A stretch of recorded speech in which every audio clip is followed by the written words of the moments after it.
أعوذ بالله من الشيطان الرجيم. رب المشرقين ورب المغربين، فبأي آلاء ربكما تكذبان؟ مرج البحرين يلتقيان بينهما برزخ لا يبغيان، فبأي آلاء ربكما تكذبان؟ يخرج منهما اللؤلؤ والمرجان، فبأي آلاء ربكما تكذبان؟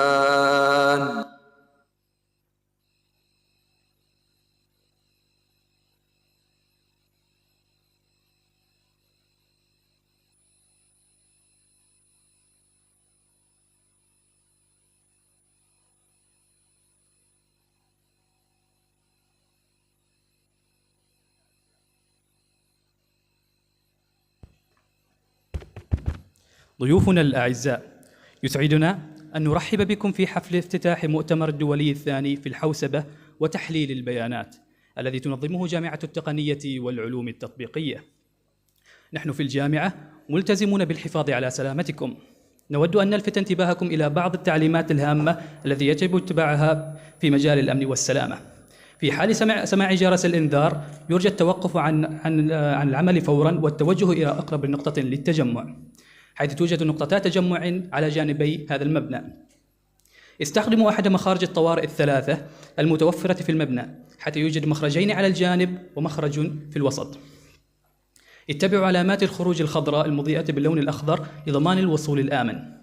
نرجو من الجميع البقاء في نقاط التجمع حتى يتم السماح بالمغادرة بأمان. نحن هنا لضمان سلامتكم، وسنكون بالقرب لتقديم المساعدة عند الحاجة. ونسأل الله السلامة للجميع، ونتمنى لكم يوما طيبا ومؤتمرا ناجحا، ودمتم بخير وسلامة. Ladies and gentlemen, we are pleased to welcome all of you to the opening ceremony of the second International Conference on Computing and Data Analysis organized by UTAS. At UTAS, we are committed to ensure your safety. We would like to draw your attention to some important safety instructions.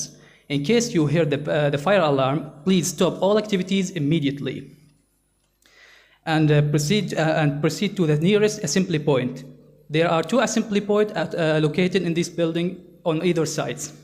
Please use one of the three emergency exits that are available in this building. Two exits are on the side of the building, and one in the middle. Please follow the green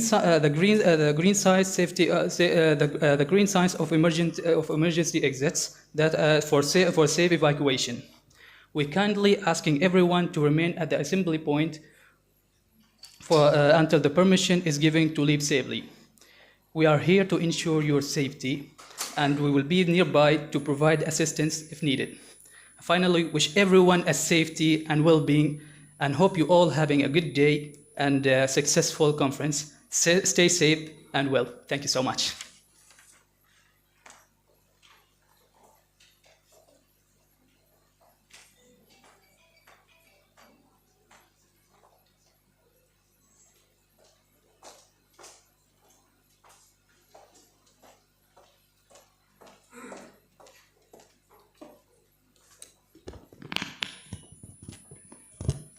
بسم الله الرحمن الرحيم.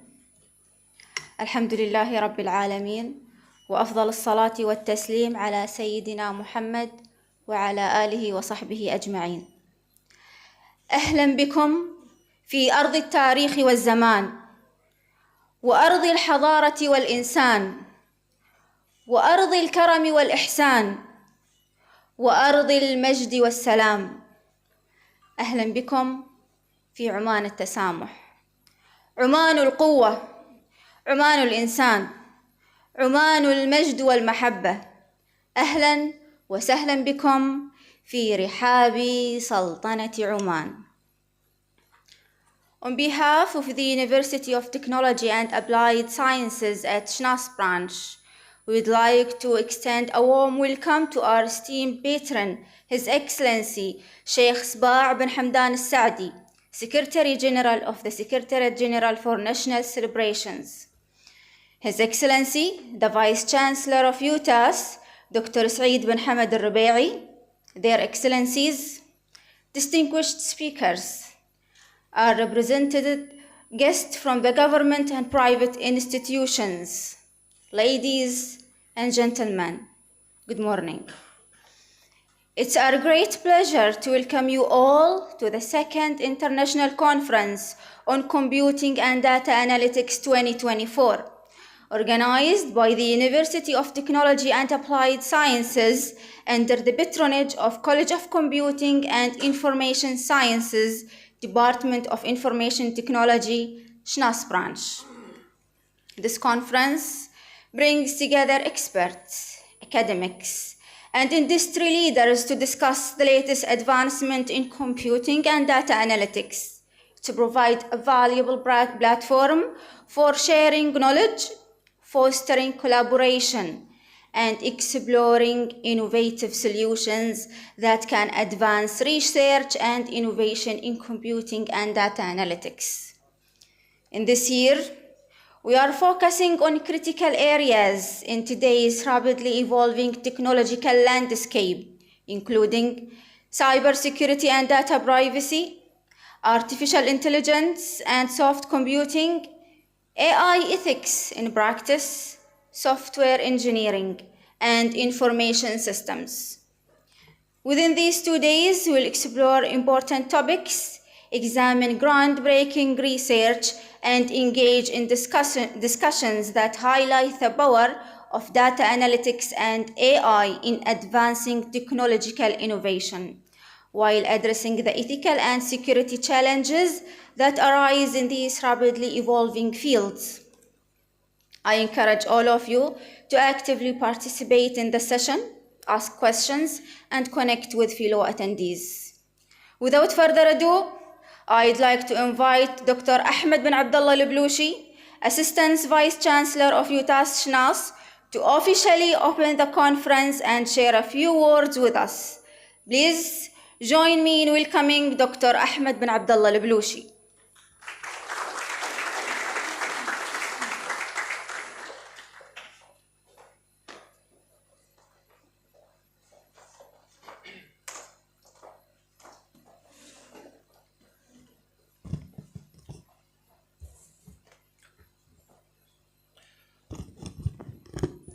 Your Excellency, Sheikh Sba' bin Hamdan al-Saadi, the Secretary General for the Secretariat General for National Celebrations, Your Excellency, Dr.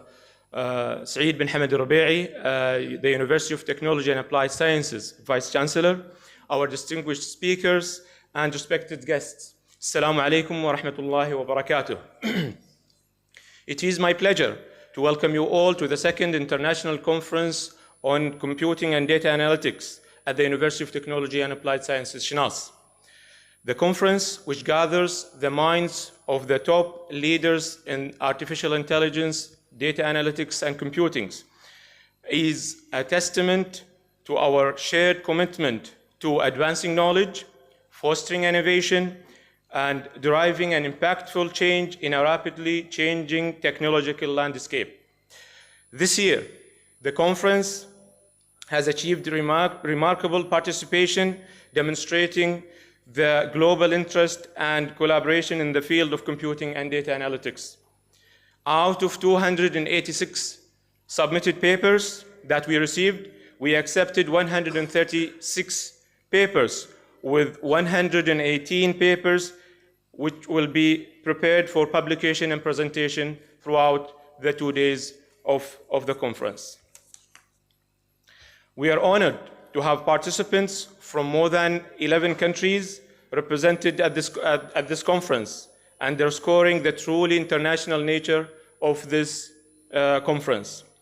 The conference will feature engaging sessions supported by distinguished key speakers. Additionally, there will be a number of engaging workshops by some of the esteemed experts in their fields.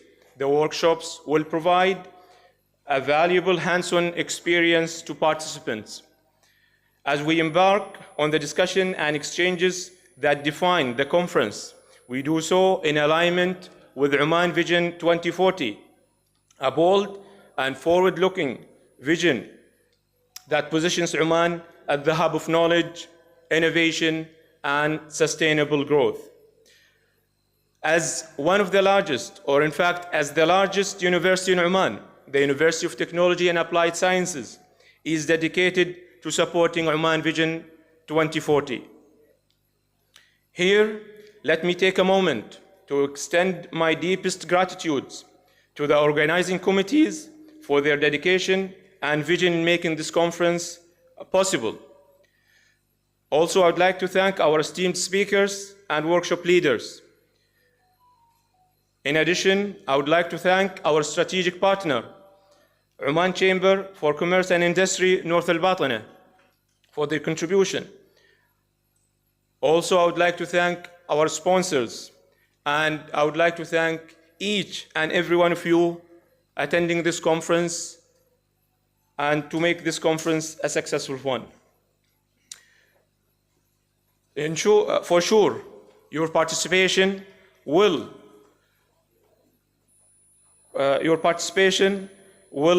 lead to fruitful discussions and fruitful, impactful impact. As we move forward over the next 2 days, let us approach each session with curiosity, openness, and shared sense of purpose. Thank you again for joining us at the second International Conference on Computing and Data Analytics at the University of Technology and Applied Sciences. Let the conference begin. Thank you very much.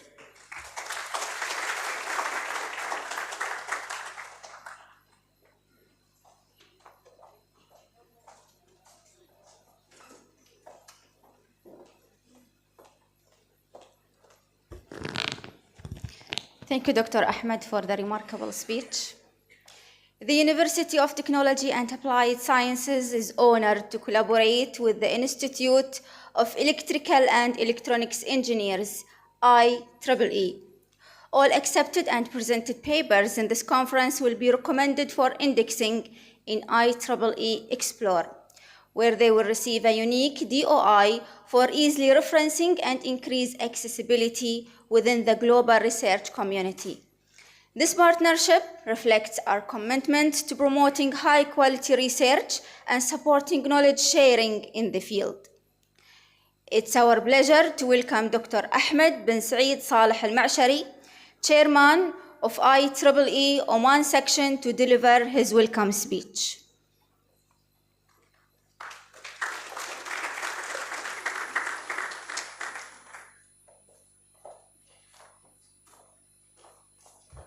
السلام عليكم. أرجو أن يكون الجميع بخير وصحة وعافية، والمعذرة ستكون الكلمة باللغة الإنجليزية لأنه طلب مني ذلك. Your Excellency Sheikh Isba' Saadi, Patron of the Conference, Your Excellency Dr. Saeed Al-Rubai, Vice Chancellor of the University of Technology and Applied Sciences, Assistant Vice Chancellors of UTAS branches, Head of Departments, faculty, students, and researchers and participants. It's really an honor to be here today for the opening ceremony of the second International Conference on Computing and Data Analytics, which is hosted here at UTAS Shanas. And I congratulate Dr. Ahmed Al-Blushi for the successful organization. The conference, which is technically sponsored by IEEE Oman, covers essential themes in the age of artificial intelligence and the ultimate automation. The organization of such conference is crucial for knowledge transfer, as well as the exchange of experiences. It also strengthens the cooperation between higher education institutions, such as UTAS Shanas, and the industry. Now, I'll just take a few minutes of your time to tell you more about IEEE Oman. IEEE Oman, it's a professional, non-profit society made up of volunteers who dedicate their time and effort to serve the community. We are over 400 members. We have 20 student branches, including UTAS Shinas, 4 technical chapters, and 3 non-technical affinity groups. IEEE Oman organizes events throughout the year. And just to give you an example of how active we are, since March of this year until September, we have organized, sponsored, and supported more than 30 events. And these events include conferences, professional meetings, workshops, seminars, webinars, and even competitions. And the purpose of these events is to not only to serve the higher education institutions, which of course it's one of our main stakeholders, but also to support the industry and the local community. Just to give you an example, a group of students from one of the student branches in one of the universities, they have visited an elementary school where they told students, younger students, what does it mean to be an engineer and how you can advance humanity through engineering solutions. I don't know about you, but when I see students telling other students what does it mean to be an engineer, it's both cute and inspiring. Additionally, in addition to that event that I spoke to you about, every year we conduct the Student Young Professional Congress, where students from all over the country, they come together to interact and network with one another. These are only samples of the activities that we support, and the aim is we want to build leadership skills into the younger generation. They are the future of Oman. IEEE Oman section is basically a geographical branch of the Institute of Electrical and Electronics Engineers, IEEE, which is an international non-profit organization with over 460,000 members from all over the globe. Now I want to come back to the conference. In addition to this conference, IEEE Oman has technically sponsored several other conferences in the country. Technical sponsorship means we provide the organizers with the help needed in developing the scope and themes of the conference. In addition to that, the section ensures that the peer review process is according to IEEE standards, which is an important step in order to publish the conference proceeding on IEEE Explore. IEEE Explore, it's a very reputable digital library and a research platform. Having the proceeding of this conference, it's actually a success. Now, in addition to that, IEEE Oman facilitates distinguished speakers from around the world to our partners in the higher education institutions. Also, for our collaboration with the industry, I want to mention that in September, we had a very successful event. It's called the IEEE Power Talks. It is co-organized with the industry. We had over 1,400 visitors. Many industry came to the exhibition. It was a very, very successful event. And this event, it solidifies the mission of IEEE Oman to bring experts to contribute to advancing progress in the country. Before I conclude, I want to mention that we have an annual gathering. This time it will be held in December 7th, and it will be hosted by UTAS Muscat.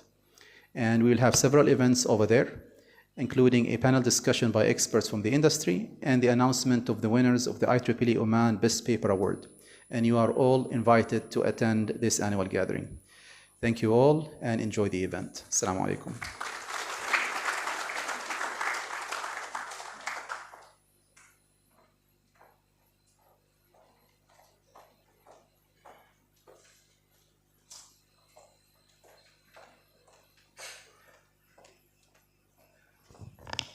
Thank you, Dr. Ahmed, for the informative speech. At this juncture, let's enjoy the upcoming video, which highlights the remarkable evolution of the Sultanate of Oman and the significant role of the University of Technology and Applied Sciences in driving innovation and progress. This video showcases how the university plays a remarkable role in shaping the future of education in the Sultanate.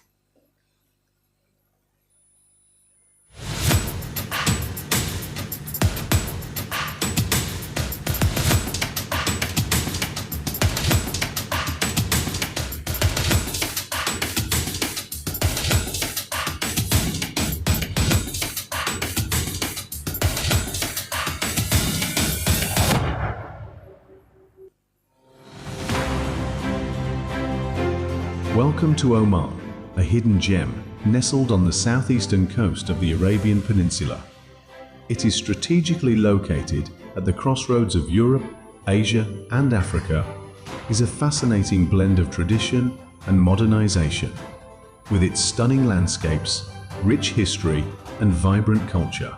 Traditionally reliant on oil exports, which account for a significant portion of its revenue, Oman is diversifying its economy through the Vision 2040 initiative. This plan emphasizes sustainable development and aims to reduce oil dependency by fostering sectors like tourism, logistics, and manufacturing. Oman invites you to explore its unique charm. With its stunning landscapes and rich cultural heritage, Oman is positioning itself as a premier tourist destination. The government is investing heavily in infrastructure and renewable energy projects to support this growth. Additionally, the free trade agreements and special economic zones are attracting foreign investment, enhancing the business climate. In summary, Oman's economy is evolving, balancing its rich natural resources with a vision for a diversified and sustainable future, ensuring prosperity for generations to come.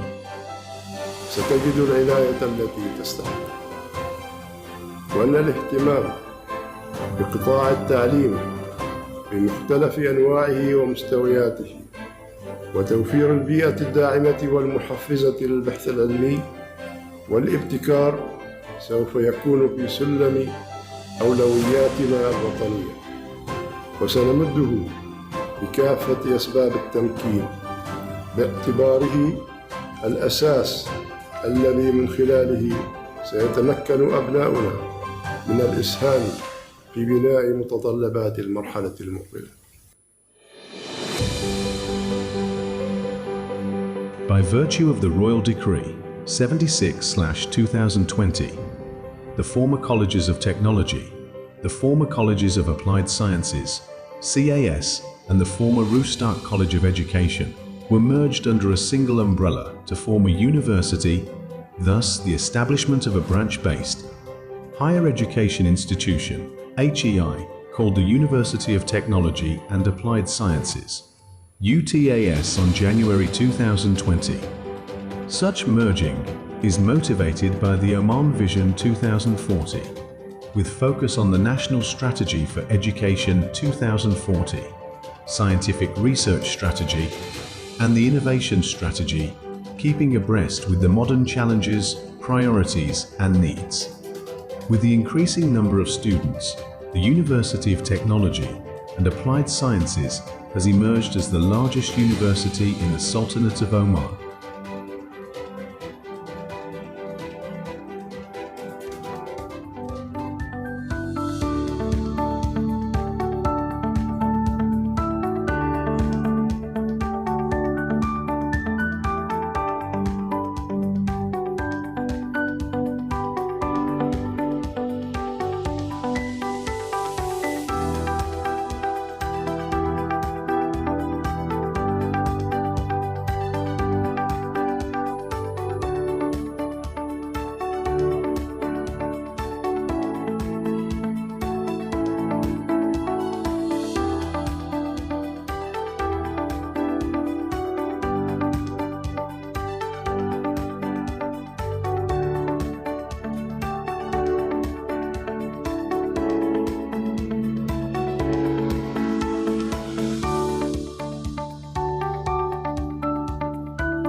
CD 2024 is dedicated to emerging trends in computing and data analytics, bringing together experts, scholars, and industry professionals from around the world. It is the expedient platform that allows national and international researchers to exchange the latest technical information, dissemination of high-quality research results, presentation of new developments, and debate and shape future technologies. Its primary objective is as follows: initiate a research platform to bring together academic researchers, scientists, and scholars to discuss and share their findings, innovations, and concerns in computing and data analytics. Create collaborative links between academic researchers, scientists, and scholars within national and international institutes. Encourage researchers to present and publish their innovative ideas and research output in reputed journals. Provide a communication medium between academia and the industry sectors to discuss emerging trends and challenges in the relevant research fields.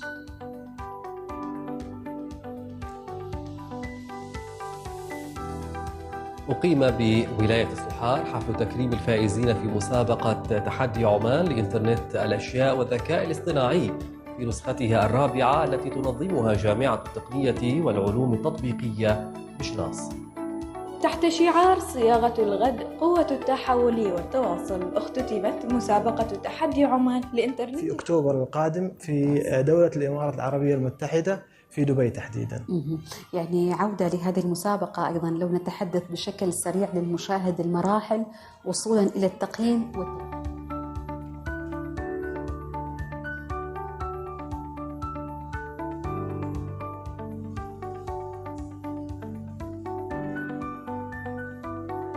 Today, we'll explore pivotal research tracks that highlight the cutting-edge advancements in technology shaping our future. Track 1, Computer and Communication Networks, discover innovative research on network architectures and emerging technologies like 5G and IoT, showcasing how they enhance connectivity and drive digital transformation. Track 2, Cybersecurity and Data Privacy, dive into critical research, addressing the latest strategies in cybersecurity and data privacy, focusing on protecting data from evolving threats in our digital landscape. Track 3, Artificial Intelligence and Soft Computing, explore groundbreaking studies in AI and soft computing that are revolutionizing industries and enhancing decision-making through intelligent systems. Track 4, Data Science, Analytics and Applications, learn how data science and analytics research transforms raw data into actionable insights, empowering organizations to innovate and make informed decisions. Track 5, Software Engineering and Information Systems, delve into research on cutting-edge tools and frameworks that enhance development efficiency and build robust, scalable systems. Track 6, Navigating Ethical Frontiers. AI ethics in practice, engage with discussions on the ethical implications of AI, focusing on bias, transparency, and accountability in fostering responsible innovation. These tracks provide vital insights into the research shaping our technological future. Join us in exploring these transformative ideas and collaborating on solutions for a more connected and secure world. Thank you all for joining us at this incredible event. We received an impressive 136 accepted papers, showcasing the talent and dedication of researchers from around the globe. Each paper reflects innovative ideas and hard work, contributing to our shared knowledge. We appreciate your engagement and enthusiasm throughout the event. Let's continue to collaborate, inspire, and drive progress in our fields.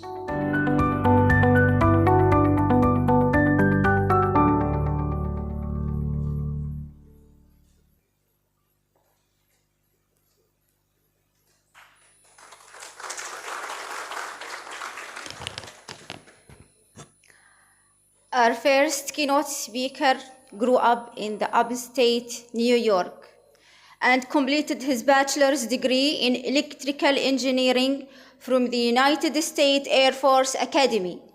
He served in the Air Force for more than 2 decades and won various hats starting as a computer system developmental engineer to being the deputy head of the Computer Science Department of the United States Air Force Academy. He worked for Bose Allen Hamilton as a senior lead engineer, advising the air and space forces on ways on how to improve the cybersecurity of their operational systems. Currently, he serves as a faculty member of Messiah University in Pennsylvania. He is a highly respected expert in the field of cybersecurity and artificial intelligence, with numerous contributions for both academic research and academic applications and practical applications in these areas. Our keynote speaker topic is entitled Tech Trust, a reflection of our relationship with AI. Without further ado, let us give a warm welcome and listen to Dr. David L. Bibighouse from the Department of Cybersecurity and Computer Science at Messiah University, Pennsylvania, USA. Dr. David, the floor is yours.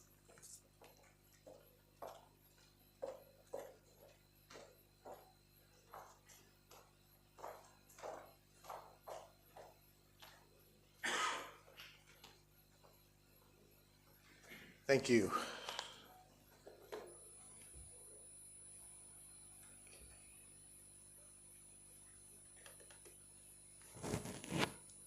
Pull up my slides here.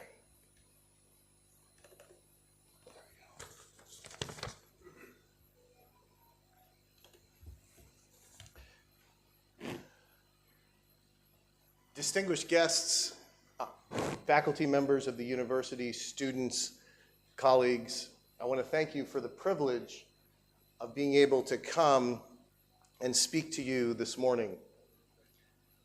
Assalamu alaikum.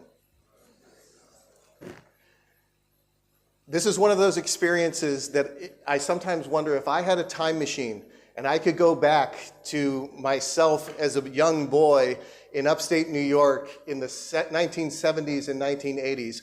If I from the future had come back to that boy and said, someday you will be speaking at an academic conference in Oman, I don't think I would have believed you, let alone to be doing one in artificial intelligence. One of the things that has been so wonderful about living during the time period that I have is that, thank you. One of the things that's been so wonderful about living in the time period that I have is that I witnessed during my lifetime the rise of 2 billion people out of poverty and the rise of hundreds of millions of more to a level where they can contribute in ways and in fields that their grandparents could not have dreamed. And so while I am really, really excited to talk to you, even more exciting is my ability to listen to you. For during this conference, my understanding from talking to the organizers is that the quality of papers has been so high that they are being fast-tracked by the IEEE. And so I'm looking forward to learning and to hearing what you have to say, because the bottom line is we need your voice on the global stage.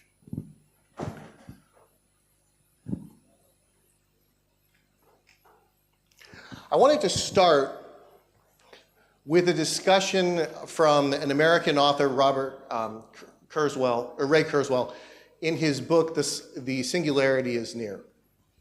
Now, Kurzweil is talking about the future, and he predicted that there would come a certain point with artificial intelligence, with Moore's law, where our computing power would become so powerful that eventually we might reach something that today we would call artificial general intelligence. That we would basically have the ability for a machine to operate almost at the level of a human brain. And what Kurzweil theorized is that given Moore's law and given those trends, something really interesting happens beyond that. That we can't really know what life looks like beyond that point, once computers might be able to exceed our human brains. Now, for him, he titled his book The Singularity after the black hole, right? The singularity is the event horizon beyond which we really can't see. We really don't understand what is taking place. Now, he wrote that book nearly 20 years ago, and the reality is the singularity seems even closer today than it did back then when he postulated those ideas. One of the things that I've been observing in this last year is how much technology does seem, in fact, to be accelerating. So just to highlight 3 papers. There was a recent paper that came out this year where they were talking about how we could use artificial intelligence to model and understand the physics of what's going on in the transistor, especially using 2-dimensional materials such as graphene, which, if done properly, should enable us to make transistors which are smaller, which are faster, which are better in every way. A second paper highlights Google's ability to use DeepMind, trying to figure out better and more efficient ways to use and to place those transistors, making it such that the wires that interconnect all of those transistors are smaller, enabling things to be faster, more efficient, and better in every way. And yet a third paper was talking about the algorithms that would run on those microchips. And they used artificial intelligence to discover improvements to the efficiency of the computational algorithms that are at the heart of AI technology. And so in any one of these papers would represent a significant breakthrough, but combined we are seeing an increased pace of change where more and more and more we are able to compound the growth in technological advancement and the pace of technological change. So the question, the billion-dollar question I think that we have to ask is, will this continue? Will Kurzweil's point that we are about to hit an exponential growth in technological change continue, or might there be something which could potentially slow it down? Something that could act maybe as a drag on that accelerating growth. I'm going to present to you a possibility that I think might represent a drag that we might face and might be something that we should consider. And I want to start with something really strange and very American. I want to start with breakfast cereals to begin my discussion.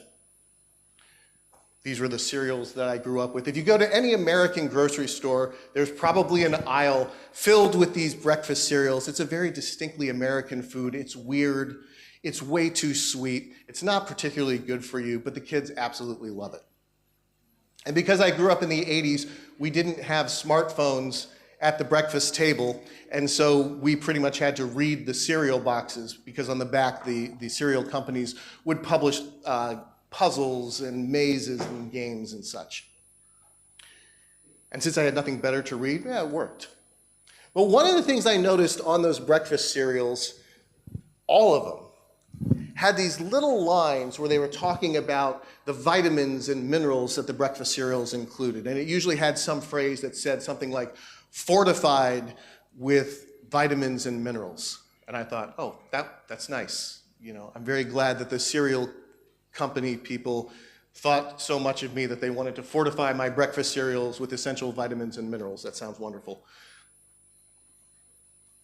Of course, being a child, you're presented with the world around you and you don't really question it. And it wasn't until decades later that I understood what was actually happening on those breakfast cereals. You see, in the 1870s, the United States started using the newly developed technology of steel to use steel rollers to mill the grain, the wheat, into flour. And it made the flour very light, very consistent, and it made the bread light, airy, and wonderful. There's an old American expression, it's the greatest thing since sliced bread, that comes from that area. Now, fine.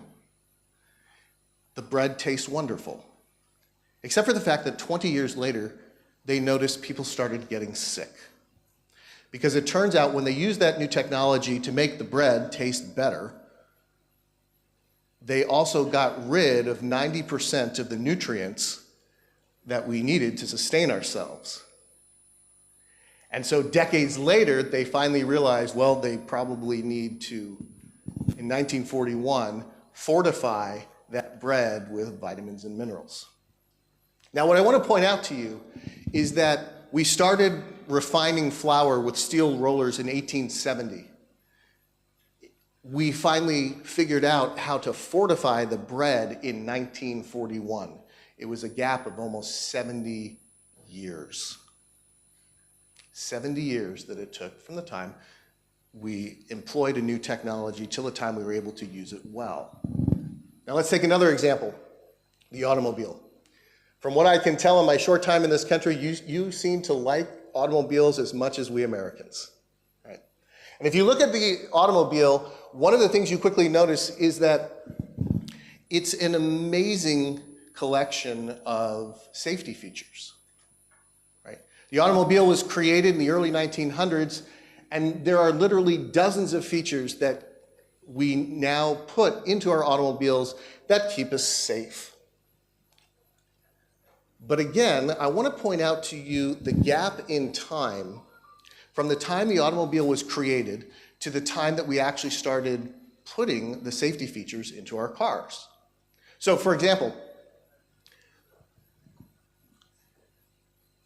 one of the things, if you're driving a car, you want to make sure that the glass that comprises the windscreen is not going to shatter in such a way that it will cut and injure you.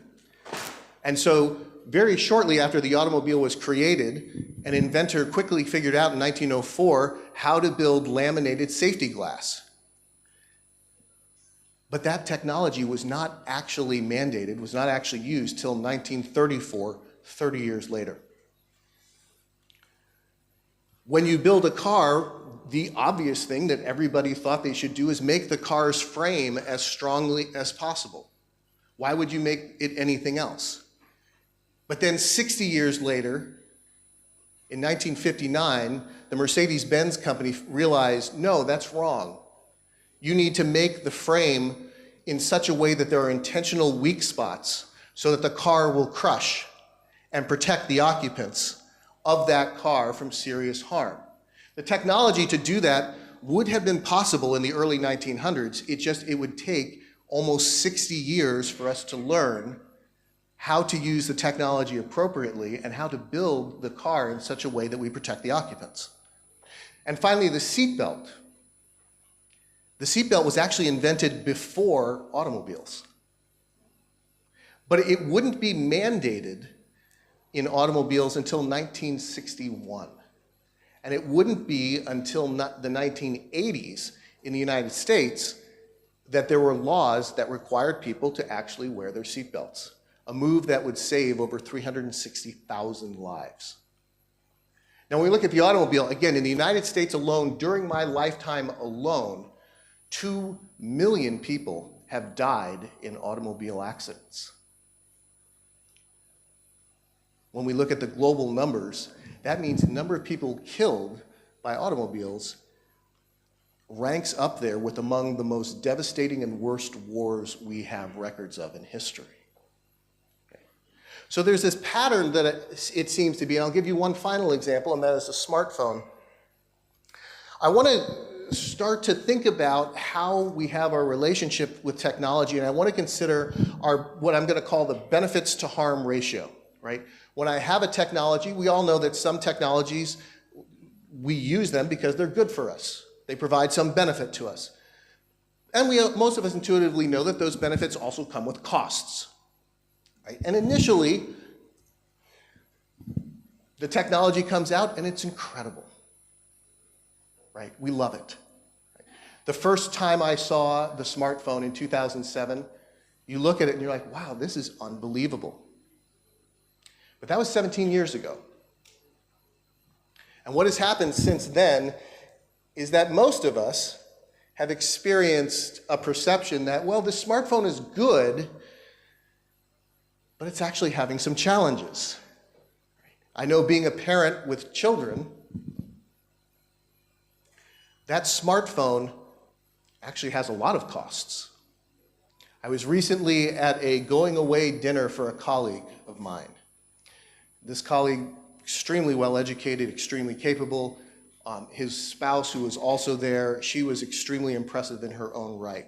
They brought their little 2-year-old daughter. And because she's a 2-year-old, they let her have the smartphone and they let her watch videos on the smartphone. I went over to interact with that little girl, and she could not pull her head out of the smartphone to talk to me. Now later I was talking to them, and I noticed this happen not only with me, but many people that tried to engage this little girl, and she couldn't separate herself from the device. Now, I talked to the parents later, and they said, yeah, she's a little bit behind when it comes to speaking. The doctors are a little bit concerned because she's not speaking as clearly and as early as she should. Now, they weren't alone in letting their daughter watch videos on smartphones. In fact, if you look on YouTube, the #1 most watched video in all of the world is Baby Shark, with 10 billion views, and which receives 10 million new views every single day. But hopefully, eventually, we'll figure out how to use this technology better, how to come up with ways to use it responsibly. Now, that is going to be a challenge. And what I want to point out, and what I would like to name, is this period between the time that our technology gets created and the time we figure out how to use the technology responsible and well. And I'm going to name that sophomoric harm. Now, sophomoric harm, the word sophomore, is actually a combination of 2 Greek words. The first word, soph, is from the Greek word for wisdom. And the second word, the more, actually, you would hear it in the English word moron, means fool. Okay, so sophomoric is wise fool. Okay, if you are a sophomore in college, right, you are a wise fool. You're smart enough to have made it through the first year and you think you know what you're doing, but then you very quickly realize you have a long, long way to go before you're truly ready to enter the world. This sophomoric harm, the reason I'm calling it sophomoric harm is because it's the period in time when we are wise enough to create new technology, but we are foolish in that we don't know how to use that technology safely, wisely, and well. And unfortunately, this period in time, from the time we create a new technology until the time we actually figure out how to use it well, I would argue takes at least a generation, at least 20 years, and more likely closer to 2 generations, 40 to 50 years before we are able to understand how to do that. And the way we fix the technology, the way we're able to mitigate some of the sophomoric harm that we're doing may involve a technological solution, such as crush zones. Or it may involve a social solution, such as laws, such as standards, such as social conventions that help us use that technology well. But it's going to take a while for us to learn how to do this. Now, here's the problem. There's many versions of this chart that show our increasing pace of technological adoption. We live in an age which is a wonder. We seem to be adopting technology faster and faster and faster. Just as an example, it took Netflix 3 years to go from 1 million users, or from initial creation to 1 million users. It took ChatGPT 3 days to go from brand new released to that first 1 million users. So if this is the case, if we are adopting technology faster and faster, I contend that there's a risk. Because as we adopt each one of these technologies, we are gaining benefits. But we might also be incurring sophomoric harm. And as we stack more and more technologies onto this list, we might be in that period where we have multiple technologies that we haven't figured out how to use carefully, wisely, and well. And so my hypothesis for this conference, that I'm hoping to maybe spark a discussion, is this: that the increasing accumulation of sophomoric harm will act as a drag on technological acceleration. That if we cannot figure out how to compress this time, if we cannot figure out ways to get through this technological adolescence when we're capable of creating technologies but not capable of using them wisely, responsibly, and well, this might act as a drag on us. I can tell you, as a teacher in Pennsylvania, I am starting to get concerned about this. I am starting to see my students behave in ways that I didn't behave growing up. They are starting to get distracted in many different ways. They are starting to not be as curious, and I fear that that may ultimately prevent us from reaching the goals that we need to as quickly as we need to. And so I want to talk about, for the rest of my talk, 3 potential areas where I think already we are starting to see sophomoric harm come in the realm of artificial intelligence. And the first one was pointed out to me by the American sociologist Jonathan Haidt. And Jonathan Haidt would go through American college campuses and he would ask questions. Are you excited? Are you glad that you live at a time when the computer was made? And most students would say, yes, absolutely. Are you glad to live in a time when there are airplanes, when there are automobiles? Yes, absolutely. But then he noticed that there was one technology that the student said, no, I actually kind of wish I didn't grow up now. And that was TikTok. When he was talking to students, he said he would talk to the students about TikTok, and most of them would say, yeah, I don't really like it. I use it all the time, but I don't know that it's good for me. Yeah, I've talked to people, one billionaire whose podcast I listened to was talking about his experience where he had to put away TikTok, where he said, the thing about the AI algorithm is it just gets into your brain and it feeds you little snippets, one after another, after another, after another, in such a way that all of a sudden, boom, 2 hours have gone by. Now here's the problem. The AI is very good at delivering to me through that algorithm what I want. But when I think about what I want, I can answer that in a couple of different ways, right? On the one hand, if you ask me what I want, I might say something like, yeah, I want to be entertained, and I just don't want to think about anything. I just want to see something funny and entertaining and kind of cute and fun, right? I also might want to have all my biases confirmed and feel good that my understanding of the world is, in fact, the true and correct one, because that feels nice, right? I might want to watch someone who maybe I disagree with do something really stupid, you know, and get a little bit of a sense of guilty pleasure as I watch them kind of struggle and be like, and feel a little bit superior to them. But then there's the other thing that I want, which is maybe to have my worldview challenged and to learn the truth. Maybe there's that thing I want where I want to be exposed to the highest and the best ideas.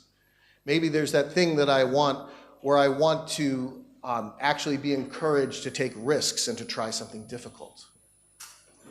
And so the thing is, the AI algorithm right now cannot seem to distinguish one set of wants from the other set of wants. Now, because I like to think in terms of movies, this very much is the plot of Aladdin, right? The AI acts as this magic genie. What do you want? And the purpose of the moral of the story is be careful what you wish for.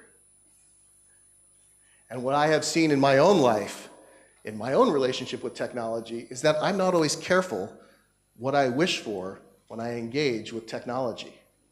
And what I certainly have seen with my own children and with many of the students that I deal with is that neither are they.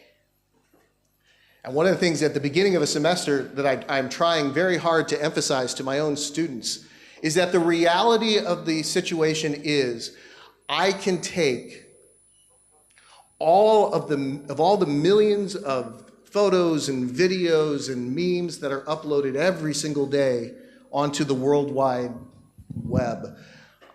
I can take all of them, filter out the most engaging, the most entertaining, the most interesting, and then filter it again based on your particular likes and preferences to get down to a set of things that you're going to find most engaging. And the reality is there's no teacher that can compete with that. If you want to just be entertained, if you want to just have an enjoyable experience, TikTok will beat a teacher every single day. And TikTok will beat the person sitting across from you at the dinner table every single day. And while it will feel good in the short run, of course, in the long run, we need each other. I need to look across the table at the person I'm having dinner with and learn from them. And even though they're maybe not as engaging as TikTok, I do need to actually look into their eyes and build a connection, because that is where meaning is to be found. So that's the first bit of sophomoric harm that I think we are already seeing with respect to the AI. The second is more in my own area of expertise, and that is cybersecurity. One of the things that AI seems to do very well is give us the consensus answer, right? It's its job. AI works brilliantly because it is able to look across the vast amount of data on the web, on the internet, sift through it, and give us a statistically pretty accurate view of the consensus. Well, that's great, except when it comes to cybersecurity. Most of the time with cybersecurity, right, what you do is you look for patterns where everybody seems to do things in a certain way, and you use that pattern to exploit, exploit that pattern by making an educated guess that people are going to behave over and over and over again in the same way. So a simple example that we often give is with respect to passwords, right? In the United States, there's 26 lowercase English letters, 26 uppercase English letters, 10 numeric characters, and about 10 special characters. So if you add all those up, that's 72 possible characters. And if I were to take at random 72 characters and generate a password, it would actually be very, very strong. But nobody does that. Right? What we quickly realized is instead of the trillions and trillions of passwords that we could create with that system, everybody used words from the dictionary. And that those, instead of going from trillions, we could take it down to hundreds of thousands or even tens of thousands and guess it pretty well. Now you might say, well, okay, fine, I can do something slightly different. One of the groups of students that we dealt with noticed, yeah, nowadays when you write your password, you say, okay, I have to have an uppercase character and a lowercase character and a number and all these rules. What they found was that their friends, their peers, were all just doing patterns on the keyboards. So they would just type in a special pattern over and over again, and boom, it met all of the requirements. And then when we started checking, we found out a lot of people did behave in that exact way. In fact, I'm pretty sure that somebody in this room probably has a password that's pretty much exactly that pattern. It's like, uh-oh, you know. Let me tell you, if you have that password, please change it. It's not going to be good. We know about that, and we will find you. But as AI gives this consensus answer, it creates an interesting vulnerability, because now I can postulate that when we're developing our systems using AI, those systems will probably be developed in the exact same way and will probably have many of the vulnerabilities that are very consistent across that AI. If you are looking to do cybersecurity research, this is where I would be starting.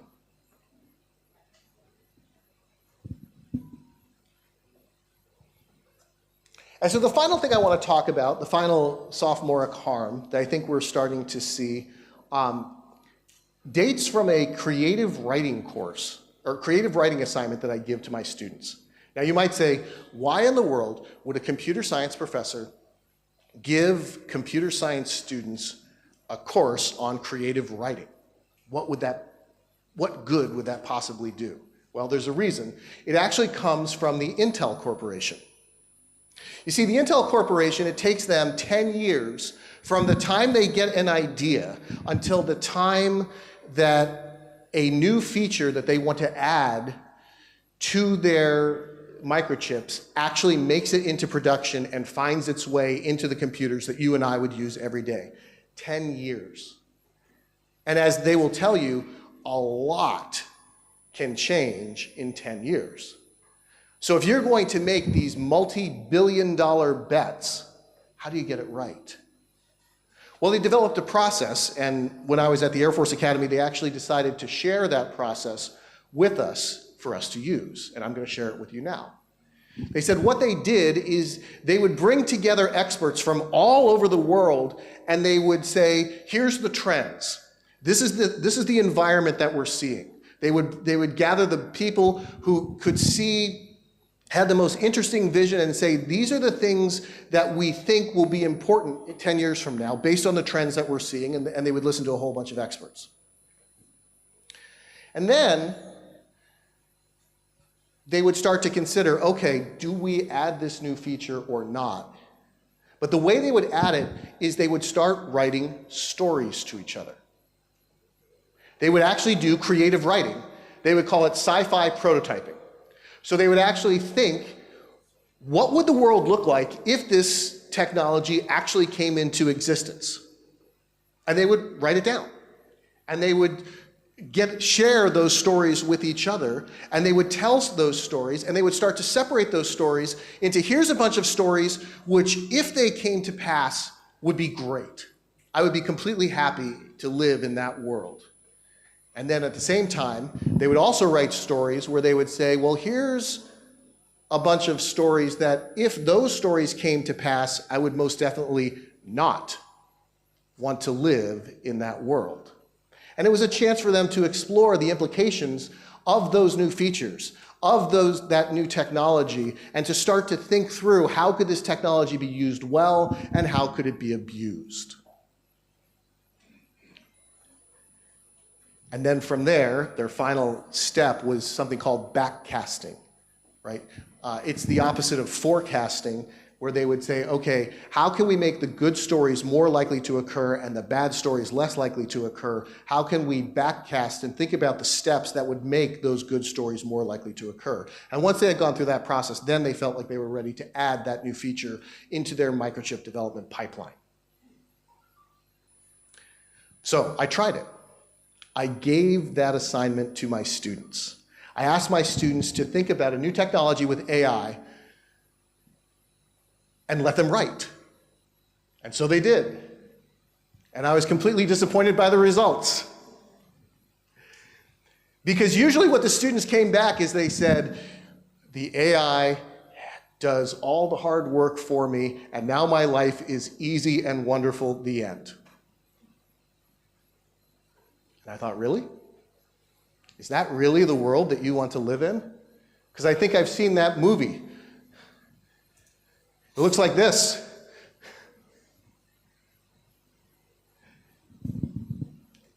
And so we started talking about it. And we said, you know, how do we actually envision the world where we actually want to grow up in? Do we want to grow up in a world which is easy? I mean, maybe that would be fun for 5 minutes, but I don't think it would be meaningful in any real way, shape, or form.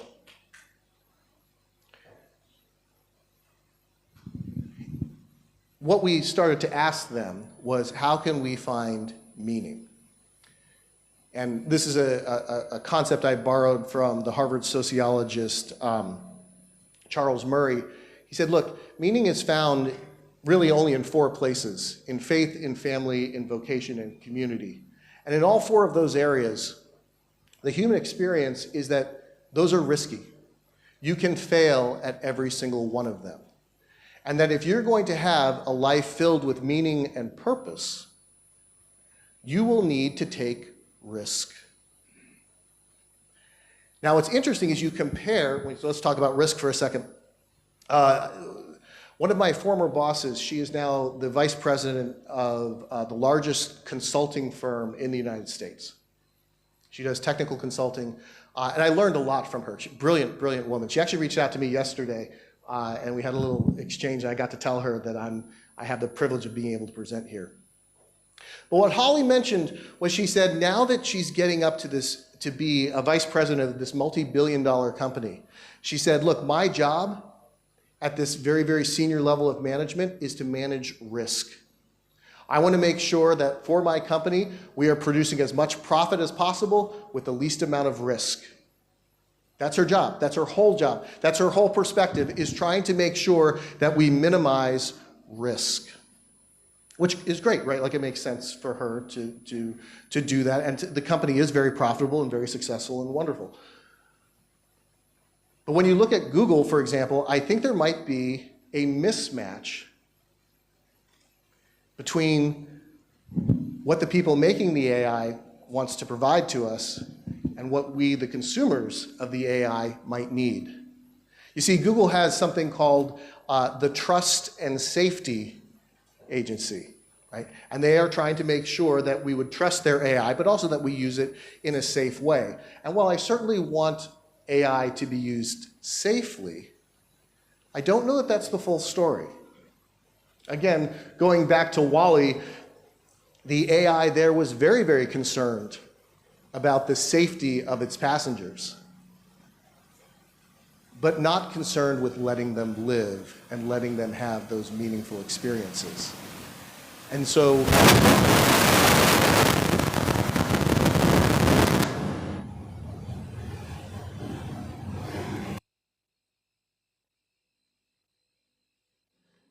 okay, I think the AI just said no.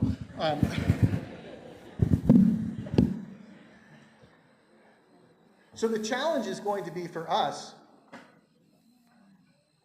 what is our goal? Right? I contend to my own students that when we start to forecast the future, we want to forecast a future not where people are safe, not where people have it easy, but where people actually are encouraged to take risks, where people are encouraged to become the best version of themselves that they are going to be. That is the future I want to live in, and that is a little bit dangerous. And that may be a little bit uncomfortable for people as we consider, what does that best version look like? Because it may be disruptive. It may require people to rethink other assumptions, because that's how progress works. And so I want to conclude by saying that the challenge here is great. The reality is, we are in this incredibly dangerous period where we are starting to explore, and all of you are going to be presenting ways where we are exploring technologies that our grandparents and our great-grandparents and our great-great-grandparents could not have dreamed. It's a miracle. and the wisdom and the intelligence and the hard work that it's taken all of you to be able to study these topics, and especially those who have contributed papers and presenting, congratulations. That is a serious accomplishment. But the unfortunate reality that I'm going to claim is that we are also all fools. That we are living in this time where there will probably be serious negative consequences to the technology which we help birth in this conference and others like it all around the world. And the nightmare scenario could be, unless we can figure out how to compress this time, it could slow us down. There is a Lebanese-American author by the name of Nassim Taleb, and he talks about this dangerous period. And he said, you know, one of the problems is, and one of the things that's so difficult is there's no shortcuts. We can't know ahead of time because the harms that we experience from these technologies can show up in a million different places. I promise you, the people who made the first iPhone never in a million years would have thought that it may impair speech development in young children. You know, who would have guessed that? Who could have possibly conceived it? But it's not until we actually have enough experience to actually use the technology that we can start to look. And so my ask for you today is that we all be, as we are excited and listening properly to all of the new advancements, that we also do so with a sense of humility.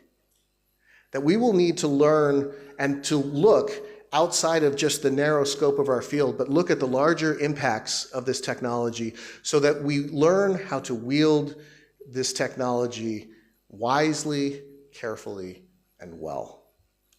Thank you so much. I am so looking forward to our time here. Have a wonderful morning and a wonderful conference.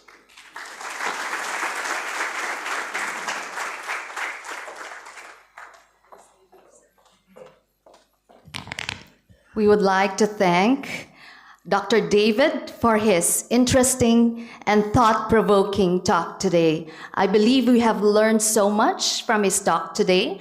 Now, I would like to invite everyone to use your mobile phones to scan the QR code that you see on the screen.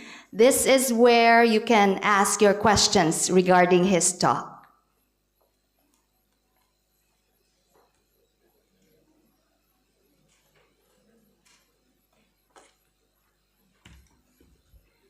Hello. Test.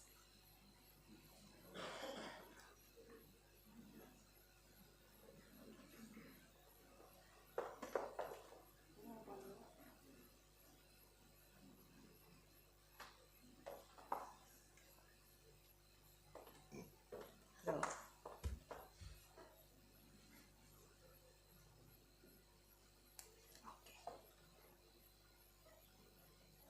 All right. Okay, we have some questions here. Hello. This is for you. Okay, test. Oh. I'll use my command voice.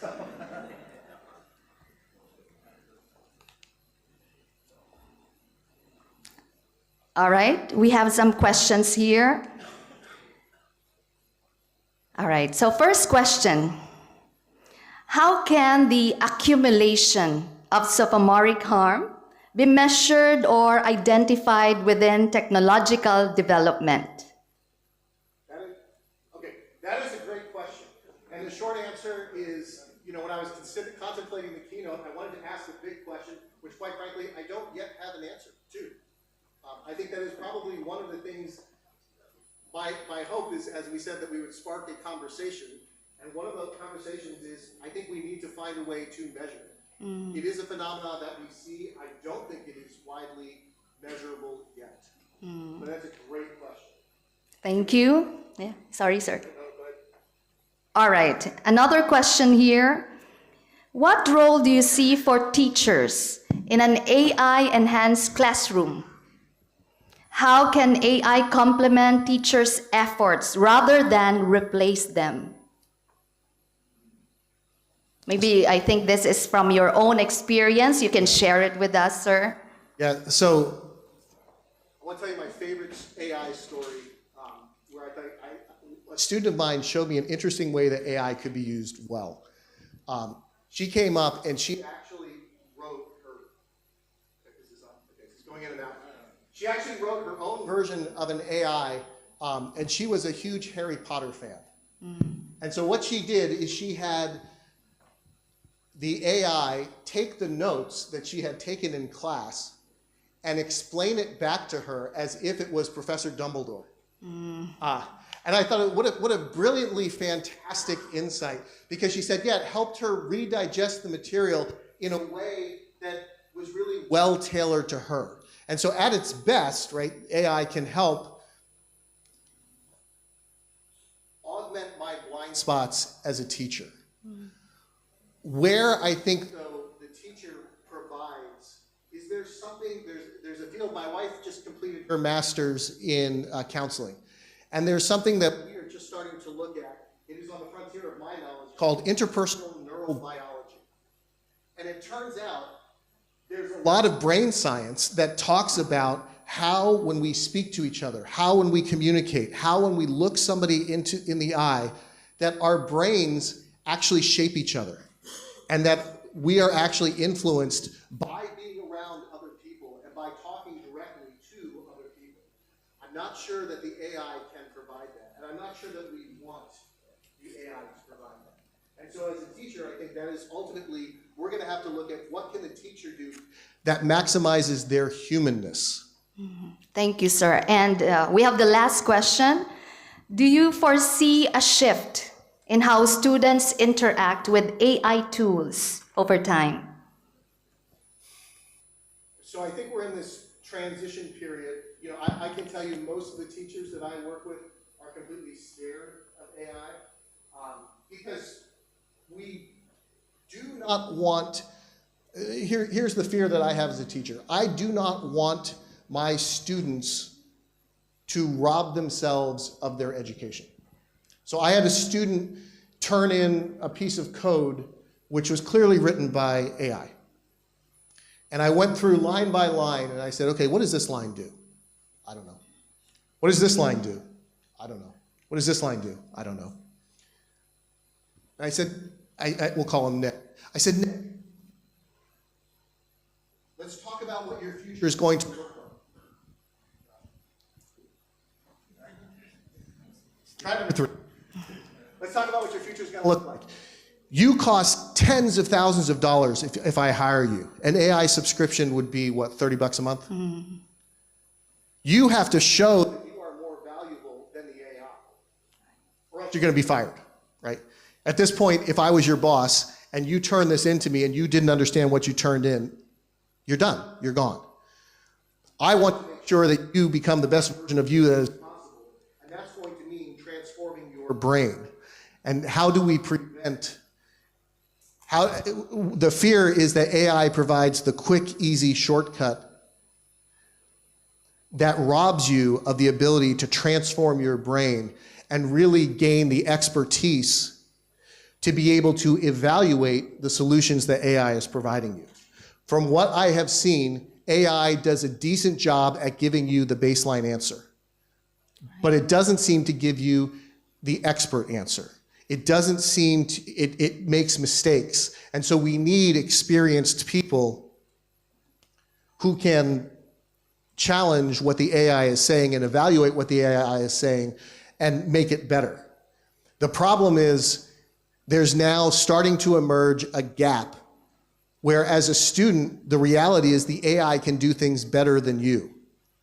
And you're going to have to work through that gap to where eventually you exceed the AI. And that is not easy, and that is not challenging. And if you don't do it, you probably will not have success in this field. Thank you very much once again, Dr. David. And that concludes our question and answer session for the keynote talk, Tech Trust, a reflection on our relationship with AI.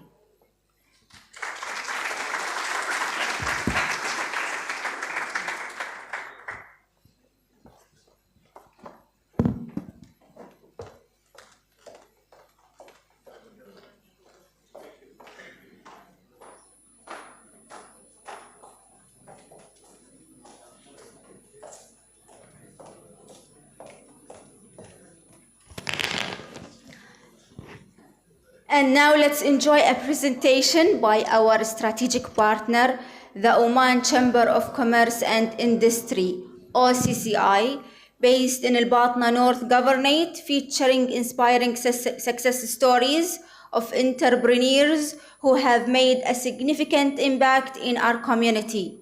It's our pleasure to welcome Mr. Sulaiman bin Ahmed Al-Mazrou'i from Suhar Aluminium on behalf of the Oman Chamber of Commerce and Industry to deliver the presentation.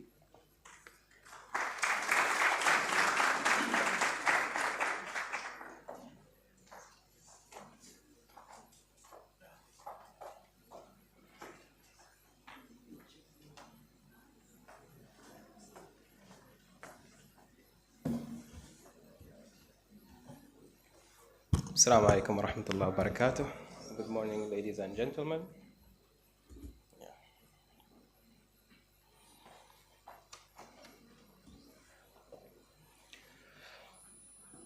So my name is Sulaiman Ahmed Al-Mazrou'i. I'm lead automation engineer from Suhar Aluminium, and I will represent Chamber of Commerce as Batna North. Okay. So just our colleague, Mr. David, I think he left for an interview or something. He talked about AI and how it is the impact in our society currently. So our company, we open our minds and we try to develop our in-house solutions to overcome some issues and problems that we are facing in our work environment. So we came up with the CUP project, our first in-house developed AI solution in Suhar Aluminium. CUP stands for Carbon Underpin, which I will explain later on in one of the slides what exactly it is. This is as Suhar Aluminium, this is our responsibilities and our values and our vision. Suhar Aluminium is one of the smelters in the GCC, aluminium smelters, which is located here in the Suhar industrial area. We are currently around roughly, I think, above 1,000 employees. We work 24/7 to produce aluminium. So this will be our agenda for this presentation. It's a small presentation. It's roughly around 10 minutes of your time. So there's a revolution. It's Industrial 4.0, which is try to digitalize the process and the communication, the material, the equipment, everything is being communicated through digitalization and enhance our experience. Our image or our vision is to further our production in the aluminum smeltering. Our vision is we are one of the advanced smelters here in the GCC. We compete with the others as well. We committed to integrate our systems, AI, IoT, machine learning, and we have many people along our colleagues from the IT department to work on these projects. And we are planning to fully integrate with the Industrial 4.0. This is our strategy for the upcoming years to innovate in vision, which we will embrace the fourth revolution, technology commitment, AI, as what I said. The team is always enhancing and developing, and we are transforming. So this is our issue. As you can see at the bottom image, this is what we call this anode, which is being used in the process of aluminium. What was our issue, that we need to measure the thickness after the processing of aluminium. And this one will be injected by a current, then it will get out, can get this liquid aluminium through the process. So we measure it manually. So this is man hours, and since safety is one of the top priorities, we don't want to risk any lives or any safety of our employees or contractors or anyone. So they need to go all the way there and measure how much left from this anode, carbon anodes. So we need to stop the process, we need to stop the equipment, they go there manually, there's a heat, there's exposure, there's a risk. So we integrated, sorry, I forgot to mention, the cup, that's the carbon underpin. So they need to read it every few times, which will give us the efficiency of the pots, which is the efficiency of the aluminum has been produced in our smelter. So what happened is that we integrated a camera, our team worked through it, and we processed around more than 6,000 images to learn and teach the AI model to what read, to which area should reads, and give the values in the measurements in mm's, the millimeters, and process it through our systems and give our process team the values and the readings, and from that, with the analysis, they can check the efficiency of our pots. This is a small video of how it is reading currently.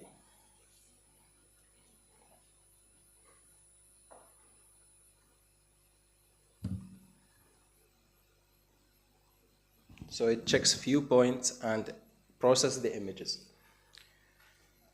So what happened? Now there's no need of human interaction.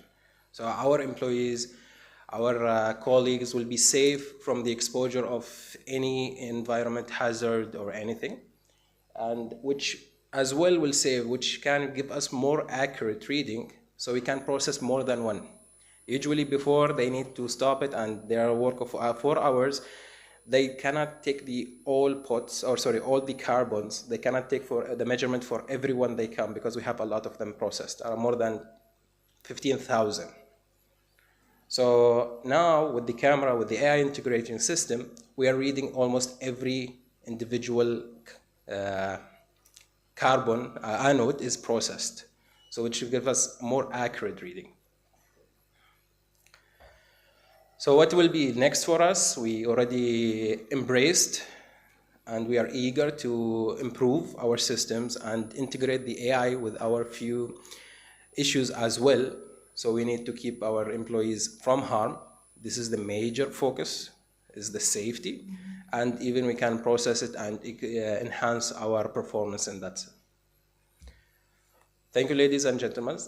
And if there's any questions, you can scan the QR code to go for our Sahara Aluminium company's social media.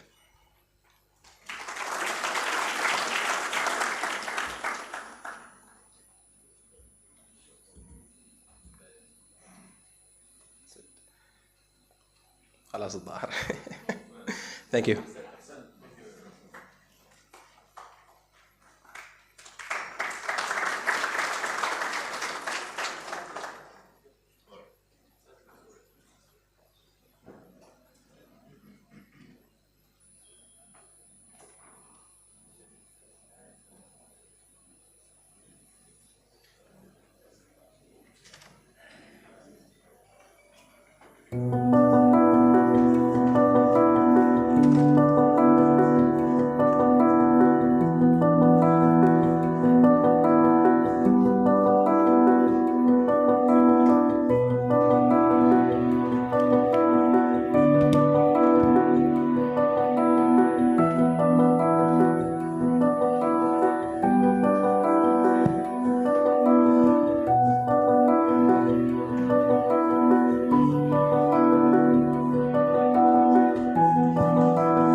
Hello.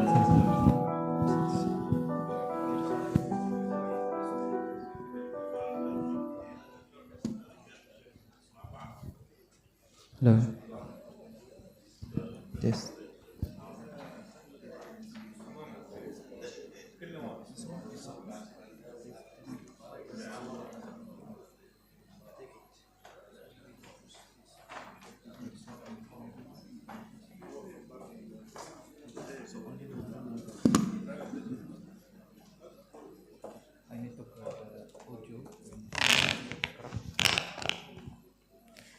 Ladies and gentlemen, we are now ready to begin our panel discussion entitled AI and Education, a Partnership for Good. This session will explore the intersection of artificial intelligence and education, focusing on how AI can harness for positive impact. It's our pleasure to introduce our esteemed session chair, Dr. Zainab bint Mufti Al-Qurashiyya, Senior Lecturer and Program Leader of Data Science and Artificial Intelligence Specialization at UTAS Muscat, who will guide us through engaging discussion. Please join me in welcoming Dr. Zainab to the stage.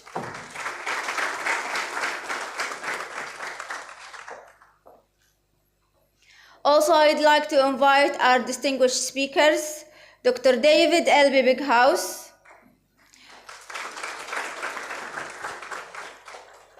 Prof. Dr. Mohammed Nurzali bin Haji Mohammed, Dr. Davy B. Sabiri, Mr. Robert Kingsley, as well as our esteemed guest, Mr. Faisal bin Ali Al-Isai and Mr. Saif bin Khalifa Al-Jabri. And our alumni, Ms. Moza bint Saeed Al-Najadiyya.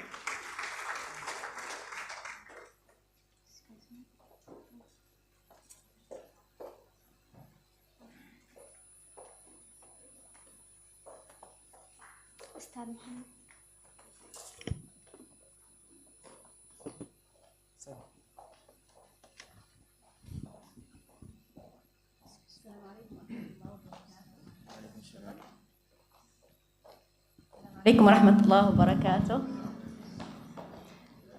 Good morning. Good morning. It is our pleasure to welcome you all to today's discussion on artificial intelligence and education.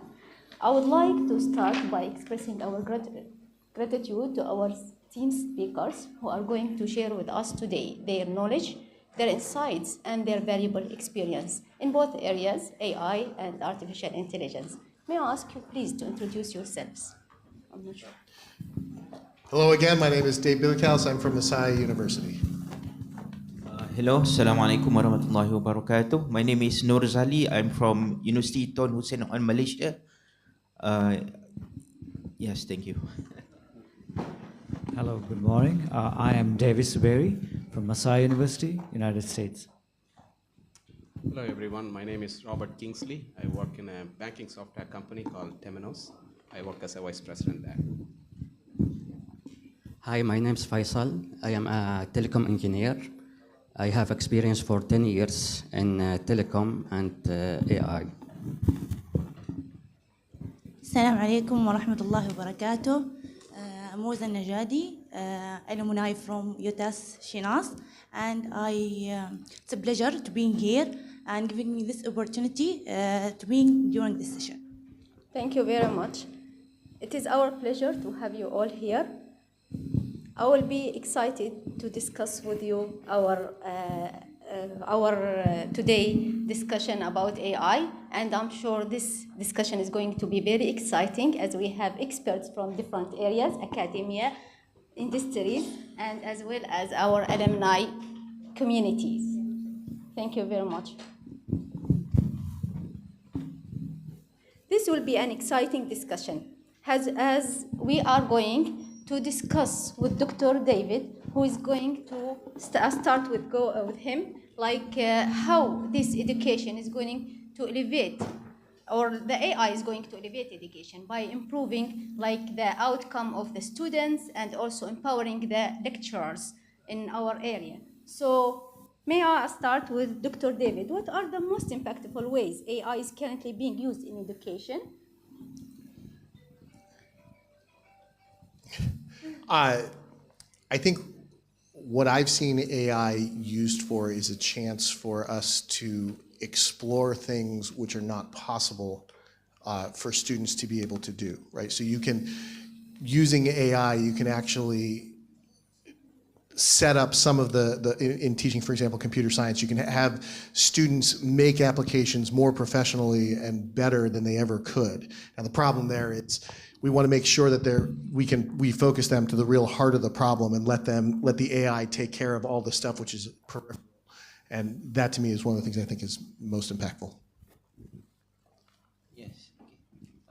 Yes, I'm going to ask Professor Mohammed.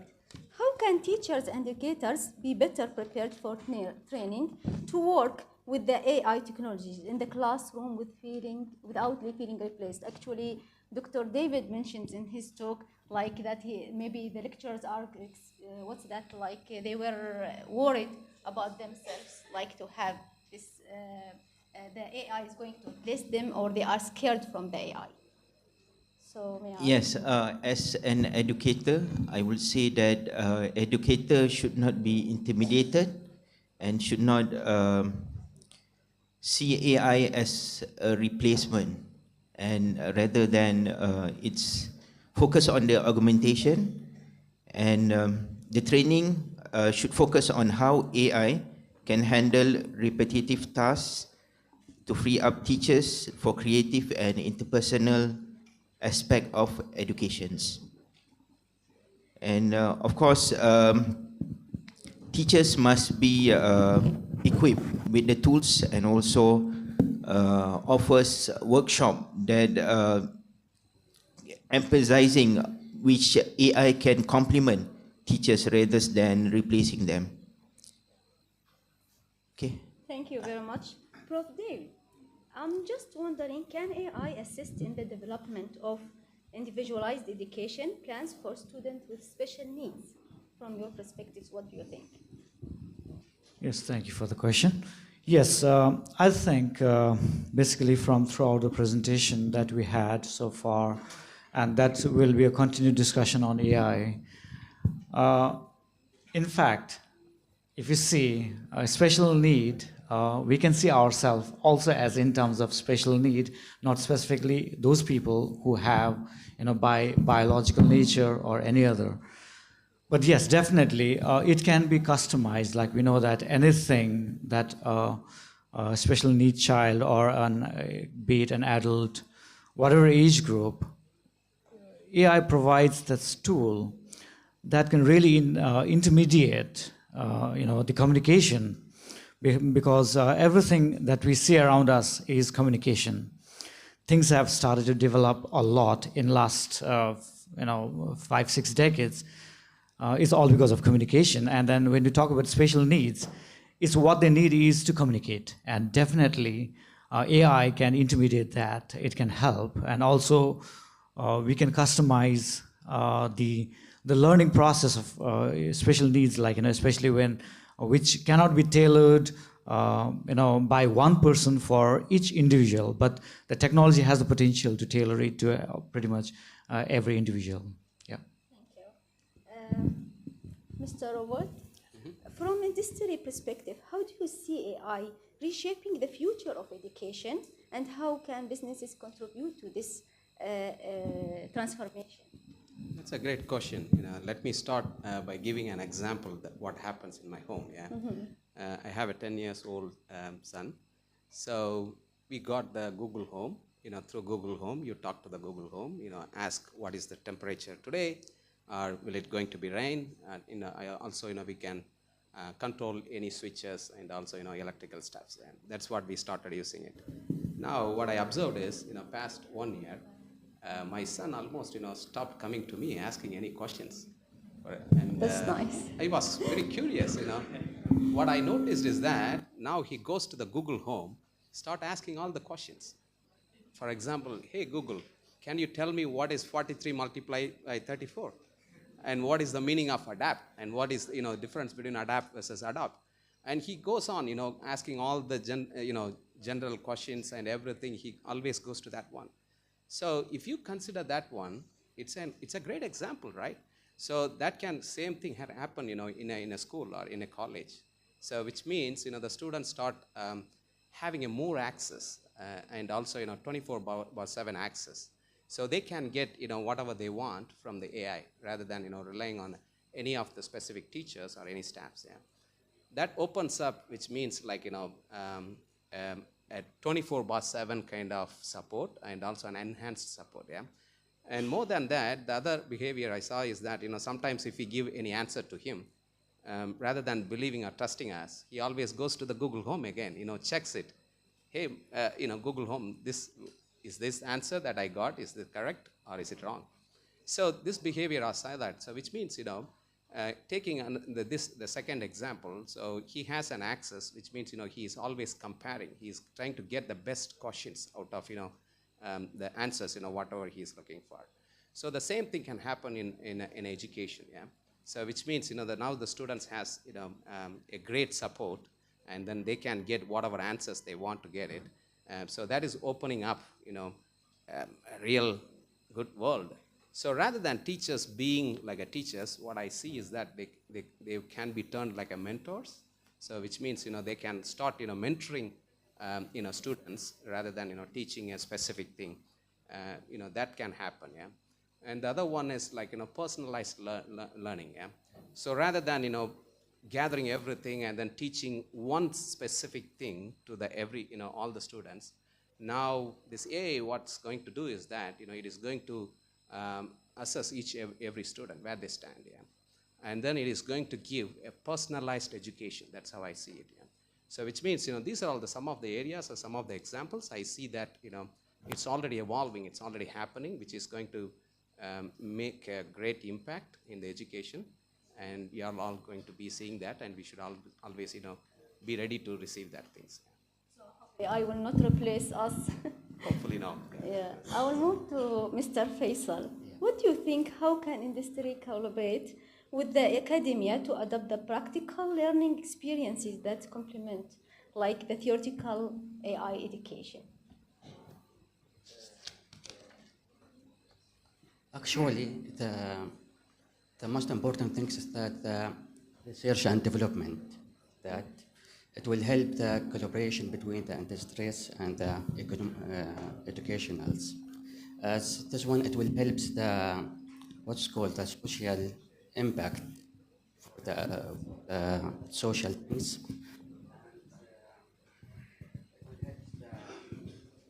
A student to take parts of the industry, they have to know more about the industrials and how they can engage in that one. Okay. Yeah. Thank you very much, Ms. Mouza. As a alumnus who has now experienced like the business world as well as like experienced the academia world. So how do you think AI can enhance education, and what role can startup play in driving the transformation? Yeah, this is a good point to start. Since basically artificial intelligence is created by human intelligence to serve the humanity in different fields and domains. So AI can enhance the education in different ways, for both for the lecturers and educators and for the students. The educators can use it through plans to their lesson, through discovering new educational strategies and new method in learning, and reviewing the previous experience from others, how to solve the problems they may face with their students and with the education process. The students also can refer the available resources which the AI provided to them and search and discover their weaknesses and strengths point and improve them for the improvement development strategies. And the second part of your question is related to startup companies and how can they collaborate together in educational process. So I think the startup can play vital role on this process through providing the innovation AI based solutions, especially for the classroom, like smart e-learning platforms, like classroom management solution, and the software that focus on interactive learning. Also, besides that, startups can create and develop a testing ground for the AI tools and technologies to be applied in the labs during and within the educational institutions to see the effectiveness of these AI tools and technologies, and how can the students and all the educational process can be benefit from AI. So collaboration between both is necessary here. Okay, thank you very much, Ms. Moza. Mr. Saif, what role industry play in supporting the upscaling of educators to effectively integrate the AI technologies into the classroom from your perspective? Thank you. So when it comes to upscaling, we need to have, first of all, a plan for capacity building programs for educators when it comes to classrooms, either in schools or universities. So this will play a significant role in training the educators how we can use the AI when it comes to the classrooms and other aspects.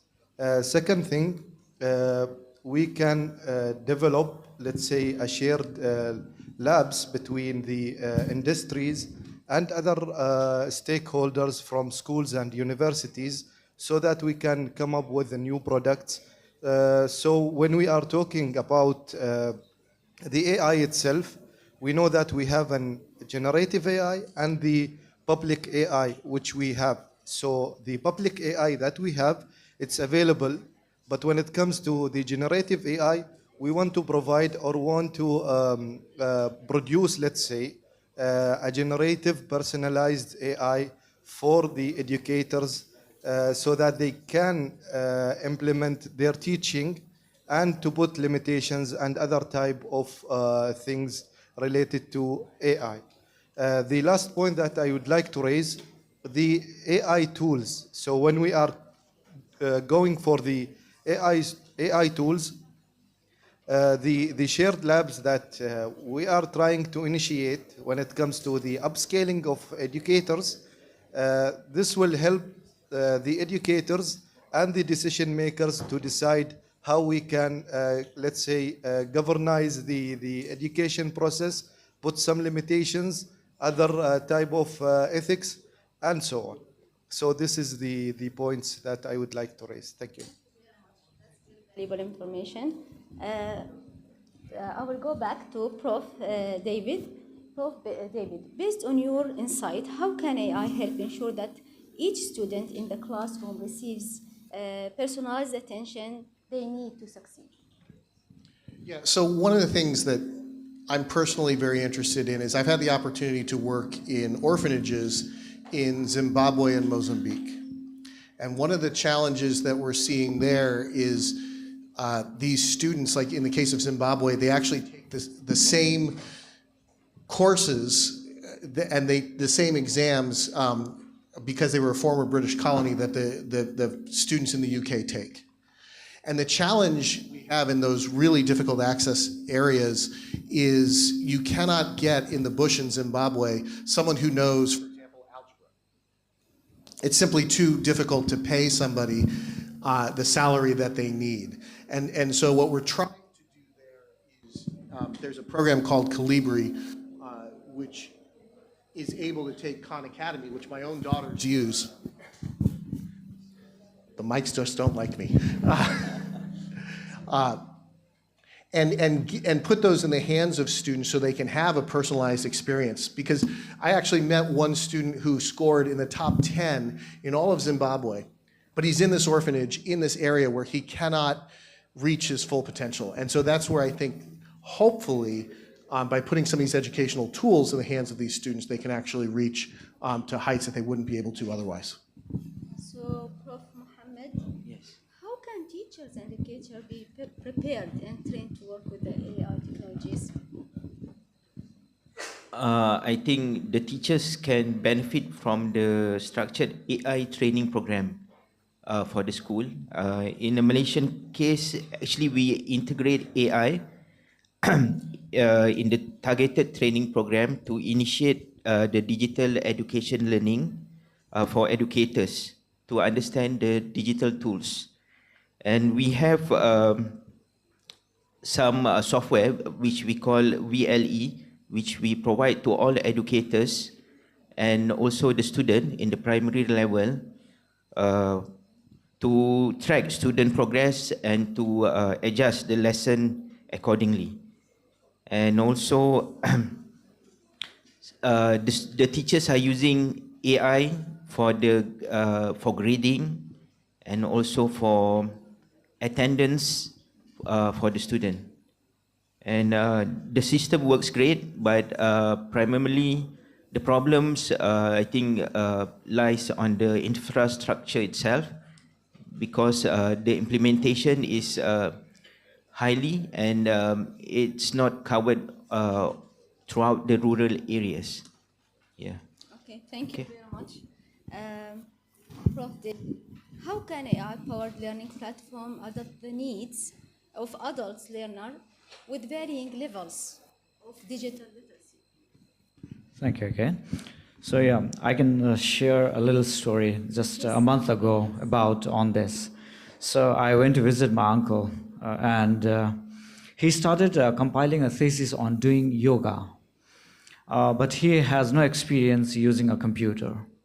And all he knows is he can write using a paper and a pen traditionally how we do it. But the requirement for him is to now put everything on using a technology and it can be published. So now he cannot use anything on the paper and pen, and then otherwise he has to hire someone to, do the entire, thing and translate into technology. So I happened to be in his house for lunch, and then he asked me, like, what is the way out? And instantly, I just took out ChatGPT, and I said, like, can you speak few words in Nepali? So that is my mother tongue. And he spoke few words in Nepali, and he just translated that into the script. And there we go. So he can instantly see that, how, even if it's like as old as 60 years old, can now still interact with a computer using, a simple tool like the AI that we see around. And that really makes life much easier, And I can see that, all the way from the 3-year-old kid who starts to use technology till varying age level can harness the technology, especially for adult learners. Definitely yes, because it can really pack in information in any language that you want, and then it can be delivered. So I think now the language doesn't become any barrier to any learners. Yeah. Thank you very much. Mr. Robert, from your perspective, what skills and competencies should education institution prioritize to prepare students for the AI-driven job in the market today? Good question. So companies are looking for unique skills right today. Especially now in my company, there are a lot of pressure keeps coming where we have to save money. So which means, person like me, we have to look where there are repetitive jobs keeps on happening, and then see if we can do an automation there. Yeah. So having these, if I have to end up hiring someone, then I would be definitely looking for someone who has the ability to do this automation, and also who can implement AI, for example. Yeah, that's going to be a game changer. So for that, what I would suggest for the young generation, companies like my company, it's looking for machine learning, the knowledge with machine learning, so that they can create new AI which can identify all these repetitive jobs, and then it can automate it. And also robotic engineering. It's really great. It's coming up. Maybe it's not being used in my company, but it is coming up. I could see that. Yeah. So the robotic engineering is very, very good. That's another skill I would suggest to learn.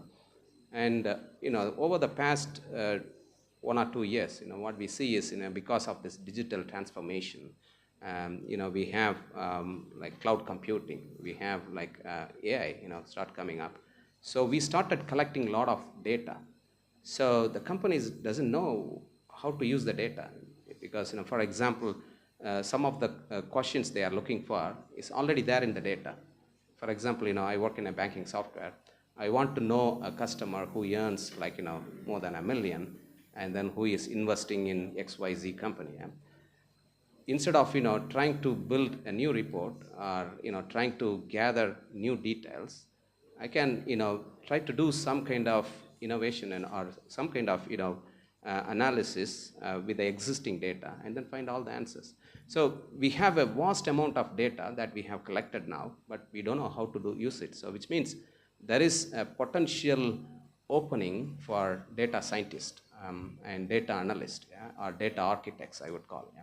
So who can build some kind of things so that they can create on-demand report for the leadership team whenever they comes and then ask for a report. So that's going to help them to make the decisions. Yeah. Those things. And another thing is like not only the questions that was raised by teachers. Even in my company, the same question happens. Yeah. Are we going to lose the job because AI is coming up? Yeah. Of course, if you are going to do the same job, David was saying, like AI is doing, companies prefer to go with the AI rather than with a human being. Yeah. So that is where you have to have, improve your soft skills, like analytical skills, yeah? Problem solving, like decision making. So those kind of soft skills, along with the hard skills that I was mentioning, if the students can, engage and then if they can, get more into that one, that's definitely going to help. That's how I see it. Yeah. Thank you very much. Sure. Mr. Faisal, what are the key challenges the industry faces when hiring the students, new students or skilled students? Actually, this question, the answer for it is complicated because we have to see it from different perspectives and levels. Like if you can see it from the management level, the management, they are thinking about the AI will change our routine work. Also the, what's called to engage the workers, there is too much time we need to do it. But when you go to the HR level, they are thinking about a skilled one, skilled graduated AI people, they are less. So how can we keep it in our companies? How to keep it in our industries? Because if I teach him, okay, any other interest, they will take it, right? In financial department, they are thinking about the money. How to invest this one in the workers, how to invest this one in technology. So that, and when you see it from different levels, there is too many challenges.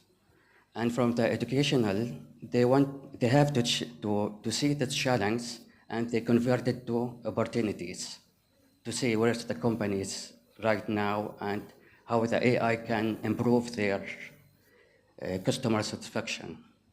It's like this. Thank you very much.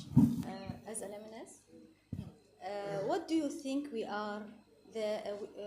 what do you think are the main gap between the AI knowledge taught in the university and the skills need in the industry, especially in Oman? In the universities, they focus on theoretical part and how to explain the theory aspects for the students. But in the industrial, they are focusing on the practical skills. And the students must be aware about how can they apply these theoretical knowledge in real-time problems and solve it. And how we can use these aspects to apply it in annotative applications that serve the real-time problems. So that's the gap between what they take it in university and what's the reality. Okay, thank you very much. Mr.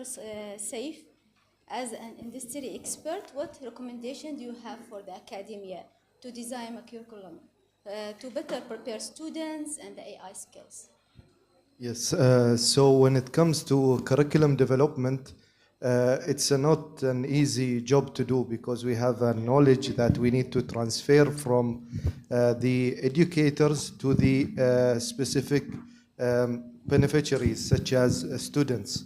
So when it comes to curriculum development and how we can use an AI to develop this type of curriculums, first of all, we need to have the appropriate AI infrastructure of knowledge so that we can apply it immediately within our curriculums. Also, we can inject our industrial use cases, real-world use cases that we are having when it comes to the specific industry that we are talking about. When it comes to science, we need to apply the AI with the science aspects. When it comes to we need to deliver and develop the art use cases using the AI. Also, we need to use the appropriate tools that can enable educators to have the right curriculum when it comes to the industry specification and aspects. This will help to reduce the gap between the industry and the students when it comes to employment. Thank you very much. Thank you very much for the time and effort you have put in to make this discussion productive and fruitful. We really believe that your perspective have given us a lot to think about, and your contribution really it is very meaningful for us. Thank you very much. The floor is open now for the audience question.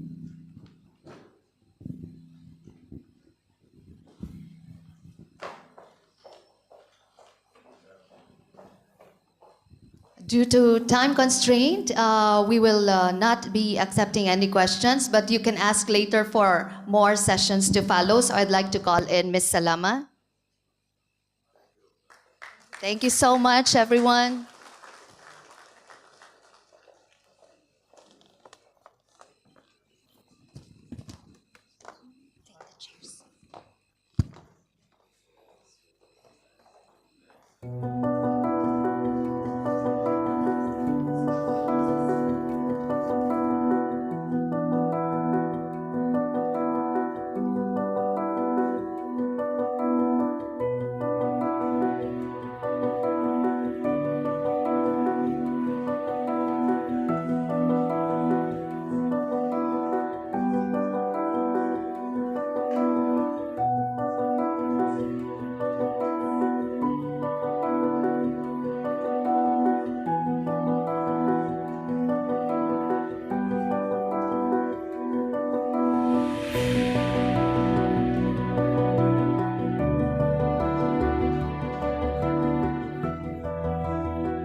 Now, we have reached the moment to express our deepest gratitude to our strategic partner, Oman Chamber of Commerce and Industry, and our golden sponsor, Al Batna North Governorate, IEEE Oman Section, and ISISCO for your invaluable support. Your contributions have played a crucial role in the success of this conference, enabling us to bring together experts and foster meaningful discussions. Likewise, we extend our deepest thanks to our keynote speakers. We are pleased to invite His Excellency Sheikh Sba' bin Hamdan al-Saadi, Secretary General of the Secretariat General for National Celebrations, accompanied by His Excellency Dr. Saeed bin Hamad al-Rubi'i, UTAS Vice Chancellor. We also would like to invite Dr. Ahmed bin Abdullah al-Blushi to honor the sponsors of the keynote speakers of this scientific event, and also Dr. Iman bin Saeed al-Abriya, Dean of the College of Computing and Information Science, to participate in the honoring ceremony. Please.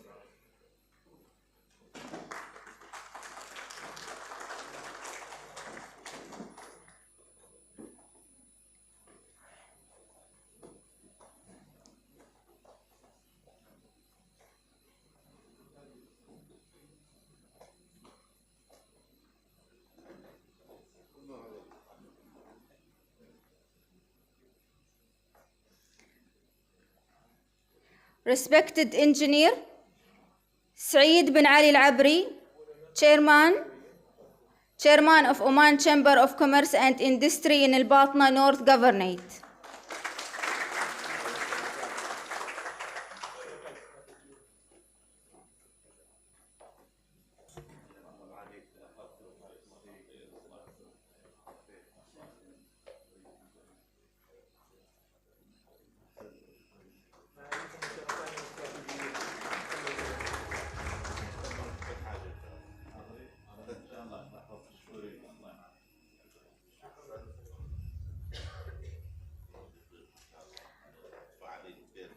Respected Safa bin Salmin Al-Kumashkiya, representing the Office of Al-Batna North Governor.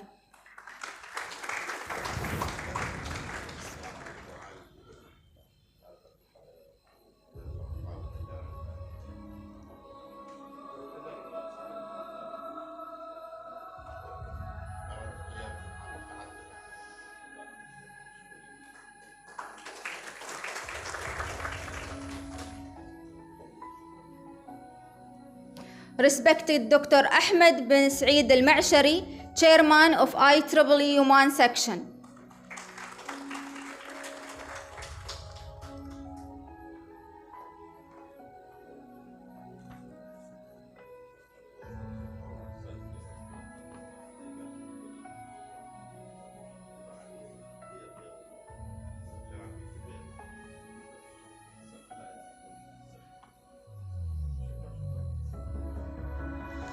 Respected Muhammad bin Rabi' Al-Farsi, owner of private museum.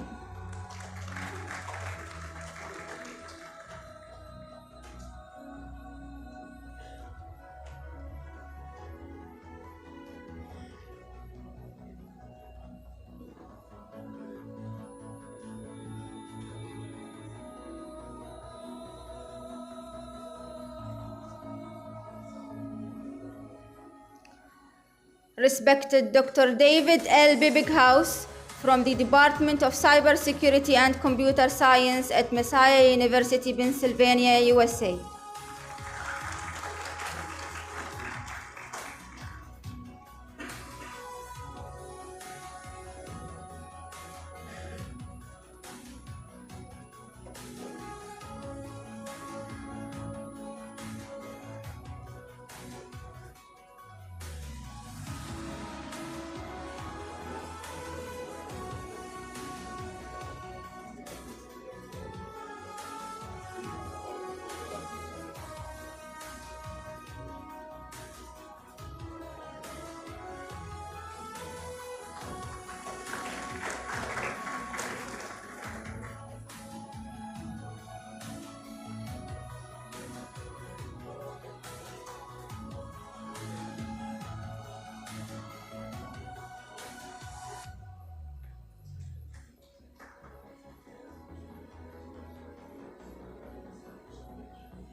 Respected Dr. Muhammad Nurzali bin Haji Muhammad from the Department of Electronic Engineering at University Tan Hussein on Malaysia.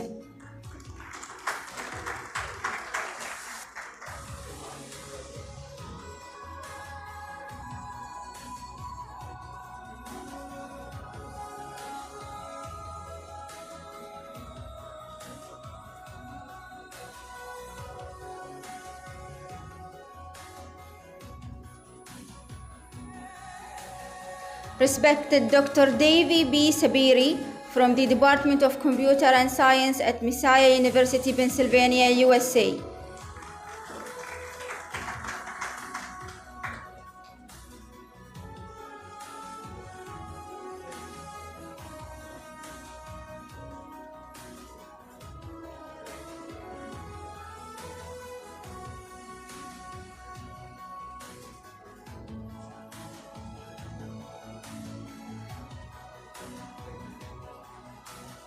Respected Mr. Robert Kingsley, Vice President of Temenos SAS Onboarding, USA.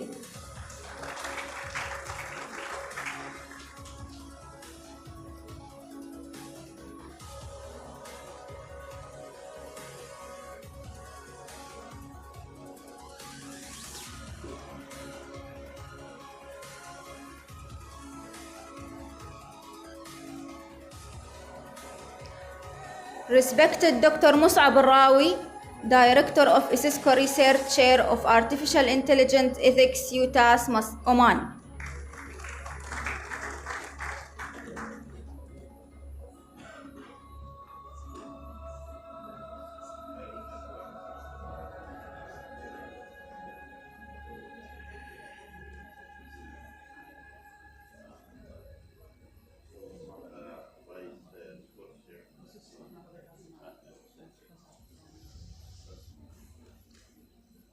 Respected Dr. Zainab bint Mufti Al-Qurashiyya, Senior Lecturer and Program Leader of Data Science and Artificial Intelligence Specialization at UTAS, Muscat.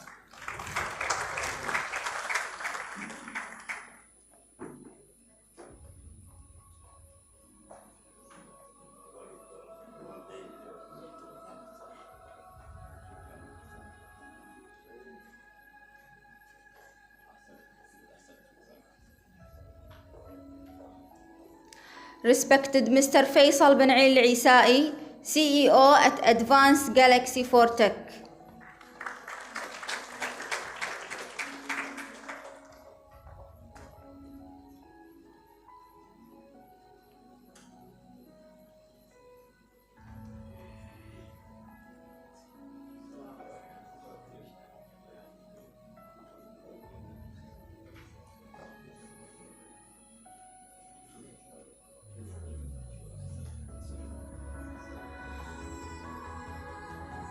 Respected Mr. Saif bin Khalifa Al-Jabri, CEO, Levels Group.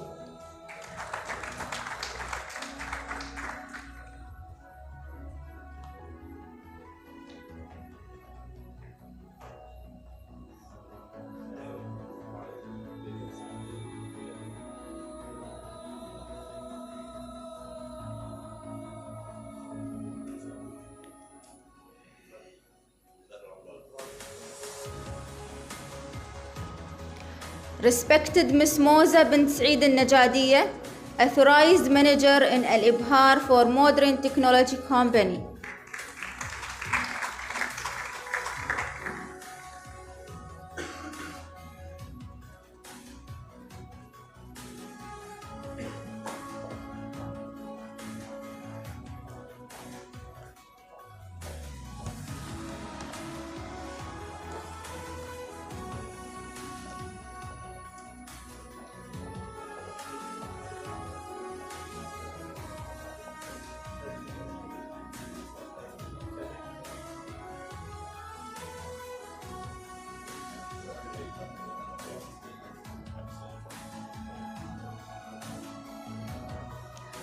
And respected Dr. Iman bint Saeed Al-Abriya, Dean of the College of Computing and Information Sciences.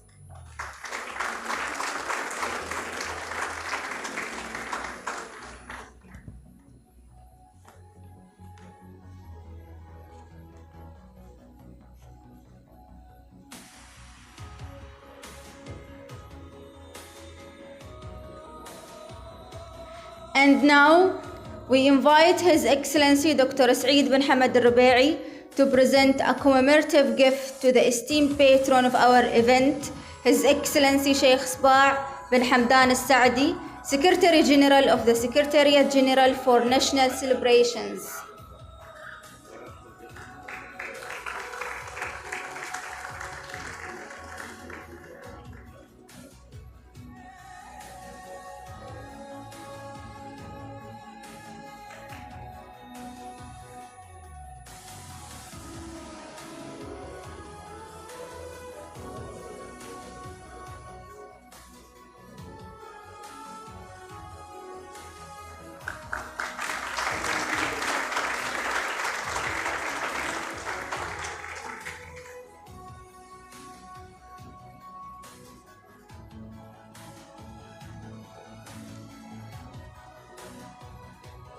Yes. Yes.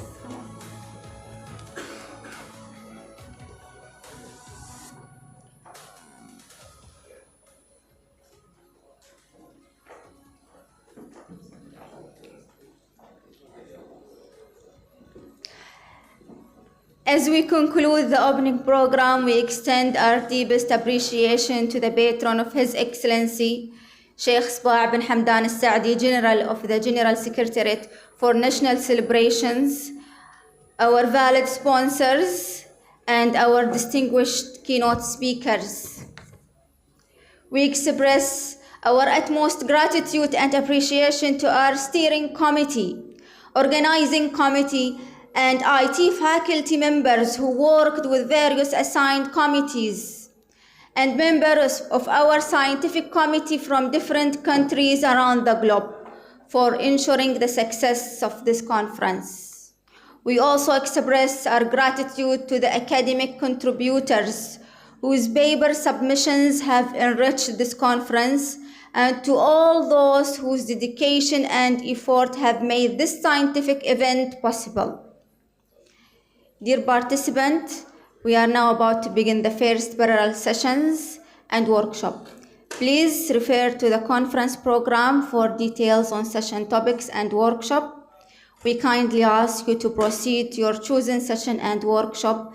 They will be in the main building. Thank you, and we look forward to seeing you again at the theater after lunch.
Test mic 1.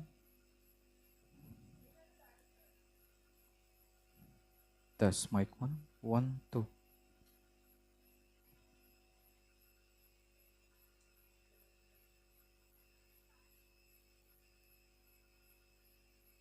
Test mic. Test mic 1.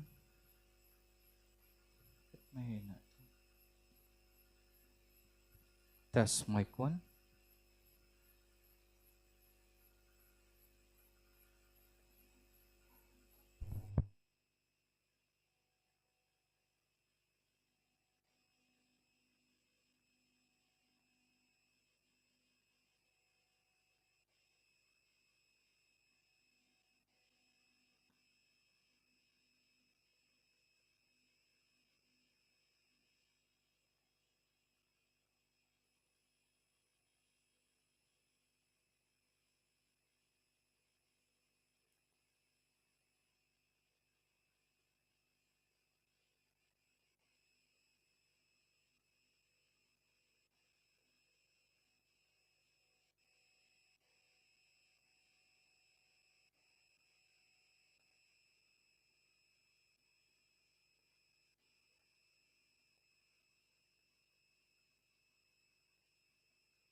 Test.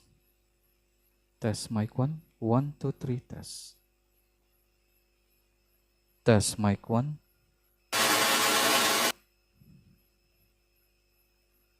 Test mic 1. 1, 2, 3. Test.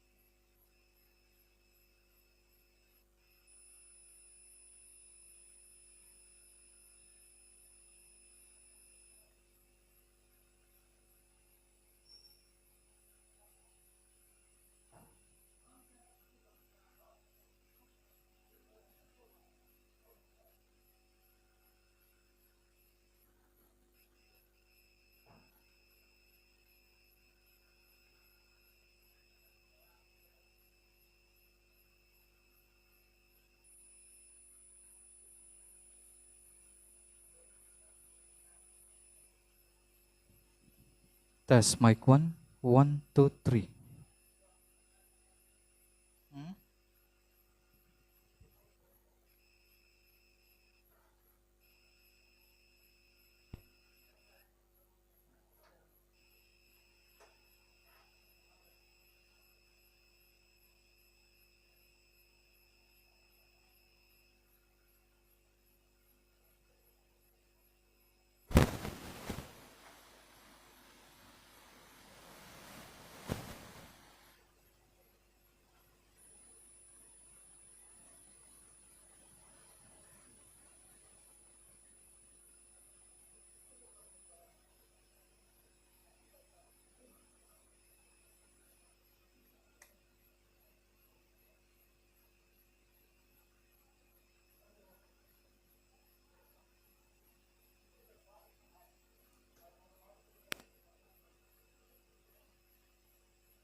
Miraj. Hello.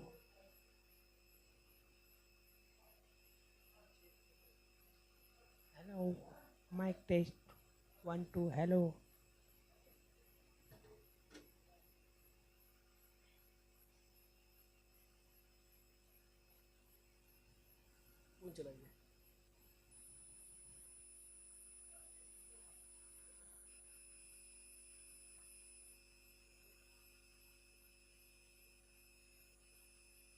Test mic 1, 1, 2, 3, test mic 1, 1, 2, 3. Test mic 1, 1, 2, 3, test mic 1.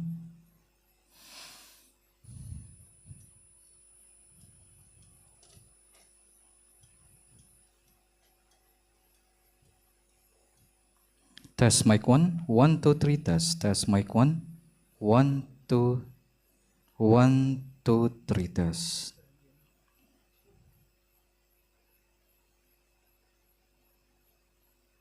You close the laptop.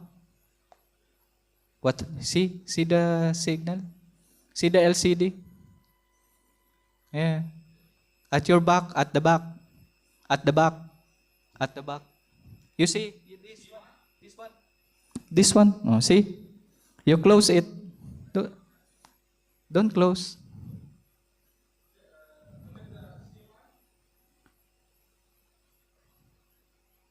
Do you need something?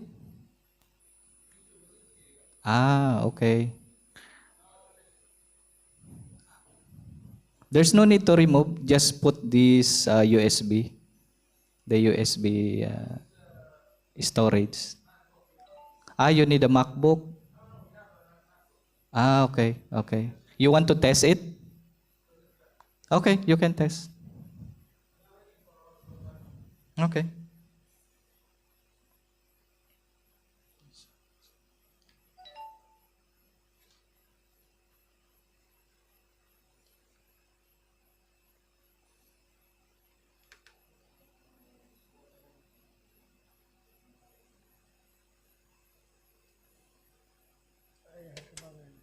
Test mic 1, 1, 2, 3, test. Test mic 1, 1, 2, 3. Test mic 1, 1, 2, 3, test mic 1.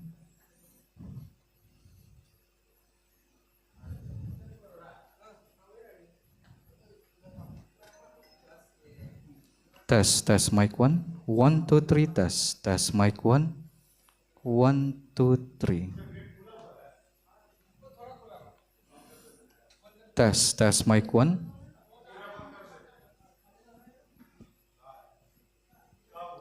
Test mic 1, 1, 2, 3, test mic 1. Test mic 1, 1.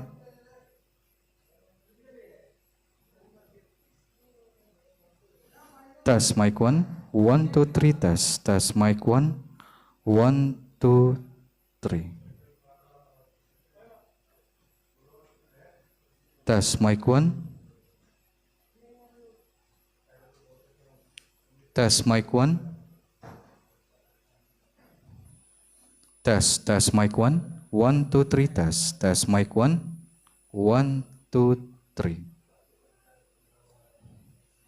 Test mic 1. 1, 2, 3, test mic 1, 1, 2, 3, test mic 1,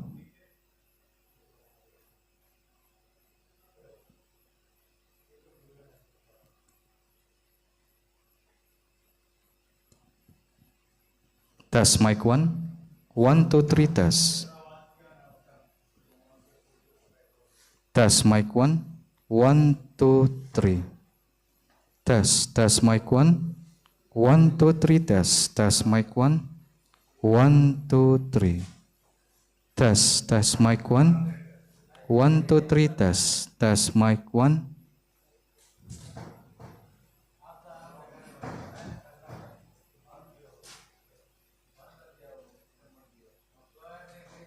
test mic 1, 1, 2, 3, test mic 1, 1, 2, 3, test mic 1,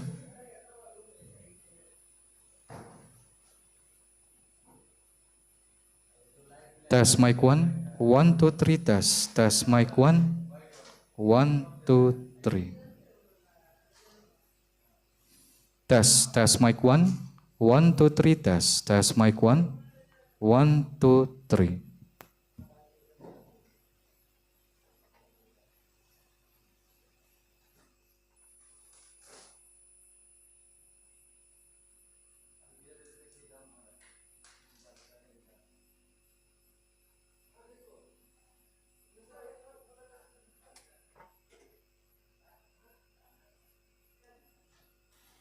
Test mic 1, 1, 2, 3, test mic 1, 1, 2, 3. Test mic 1, 1, 2, 3, test mic 1, 1, 2, 3. Test mic 1, 1, 2, 3, test mic 1, 1, 2, 3. This okay? Sound okay? Okay. Test mic 1, 1, 2, 3.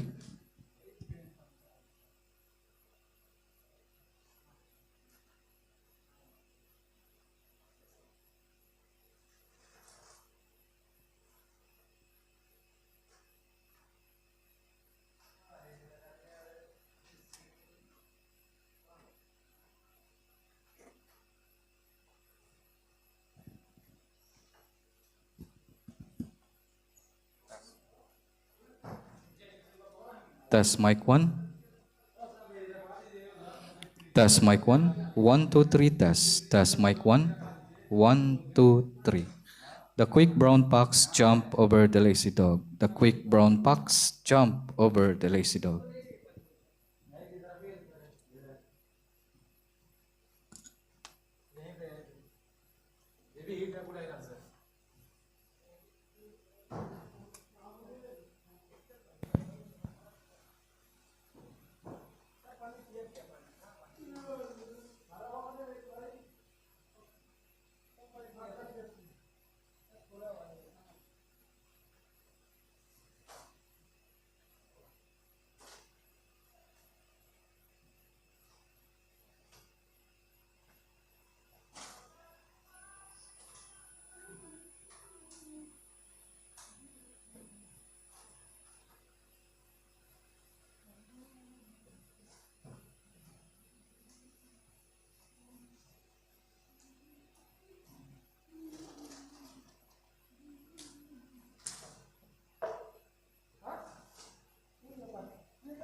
Test.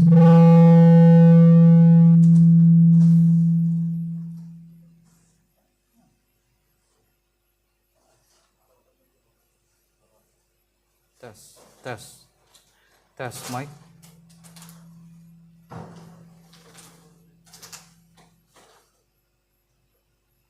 Test mic 1. Test. Test mic 1. Test. Test mic. Test. Test mic.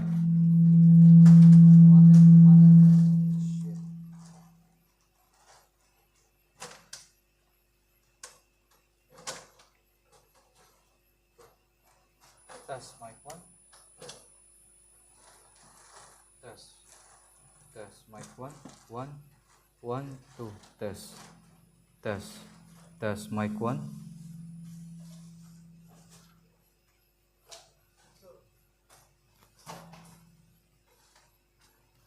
Test mic 1.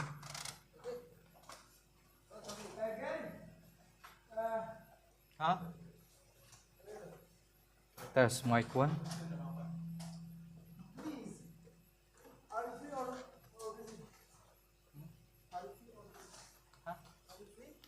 No, I'm troubleshooting. Okay, try that. You want to present a project? Yeah, here. This is part of this event. No, only with my project, with the cosmetic exam. So you can use the other rooms. There is a projector also there. I cannot decide. This is their events. Yeah. Finish here. If I say yes and someone asking you, question you, I'm the one responsible. Okay. Yeah, problem. Yes, problem. Okay, thank you. Okay. Test mic 1. 1, 2, 3. Test. Test mic 1. Test. Test mic 1. 1, 2, 3. Test.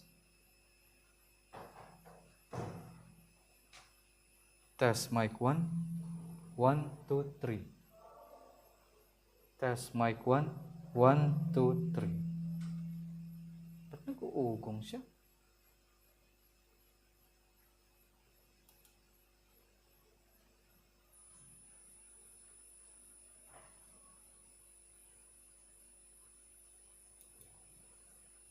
Test. Test mic. Test. Test mic 1.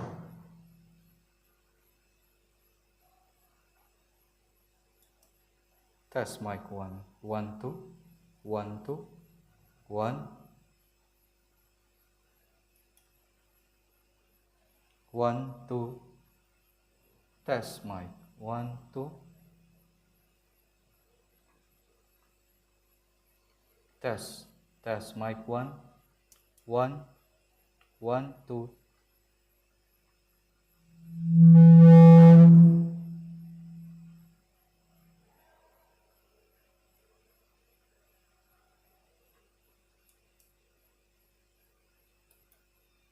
Test. Test mic 1. 1, 2, 3. Test.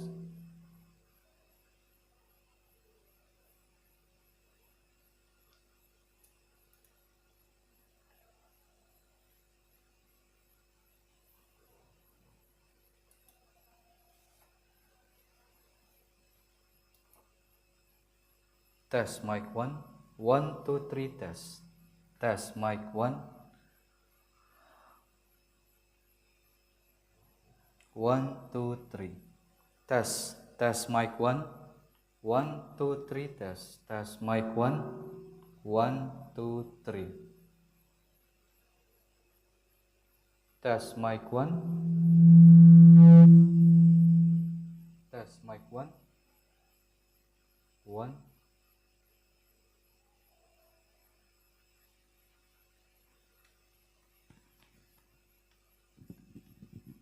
Test mic 1. 1, 2, 3, test. Test mic 1. 1, 2, 3. The quick brown fox jump over the lazy dog. The quick brown fox jump over the lazy dog. Test mic 1. 1, 2, 3, test. Test mic 1. 1, 2, 3. Test mic 1. 1, 2, 3, test mic 1. 1, 2, 3. Hall. Gate reverb, vocal echo. Number 13. Test mic 1. 1, 2, 3, test. Test mic 1. Test mic 1. 1, 2, 3, test mic 1. 1, 2, 3.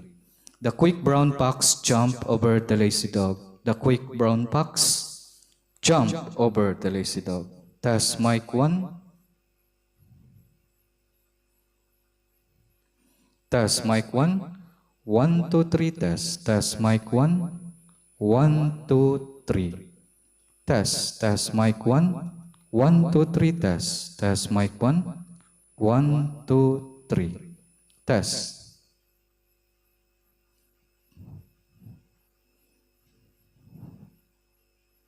Test mic 1. 1, 2, 3, test. Test mic 1. 1, 2, 3. Test mic 1. 1, 2, 3. Test mic 1. 1, 2, 3. Test mic 1. 1, 2, 3, test mic 1. Test mic 1. 1, 2, 3, test mic 1. Test mic 1. 1, 2, 3, test mic 1. 1, 2, 3. Test mic 1. 1, 2, 3, test mic 1. 1, 2, 3.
Test mic 1.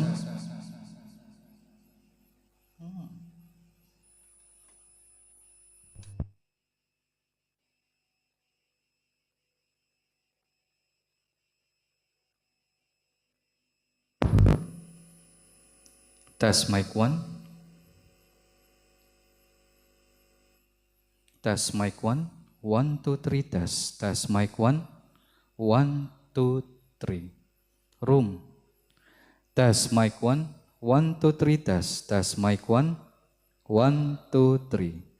The quick brown fox jump over the lazy dog. The quick brown fox jump over the lazy dog. Number 4. Test mic 1. 1, 2, 3, test. Test mic 1. 1, 2, 3. Test mic 1. 1, 2, 3, test. The quick brown fox jump over the lazy dog. The quick brown fox jump over the lazy dog. Test mic 1. 1, 2, 3, test. Test mic 1. 1, 2, 3. Test mic 1. 1, 2, 3, test mic 1. 1, 2, 3. Test mic 1. 1, 2, 3, test. Test, mic 1, 1, 2, 3. Test, mic 1, 1, 2, 3, test, mic 1, 1, 2, 3.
Test mic 1. Test. Test.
Test mic 1. Test mic 1. Test mic 1.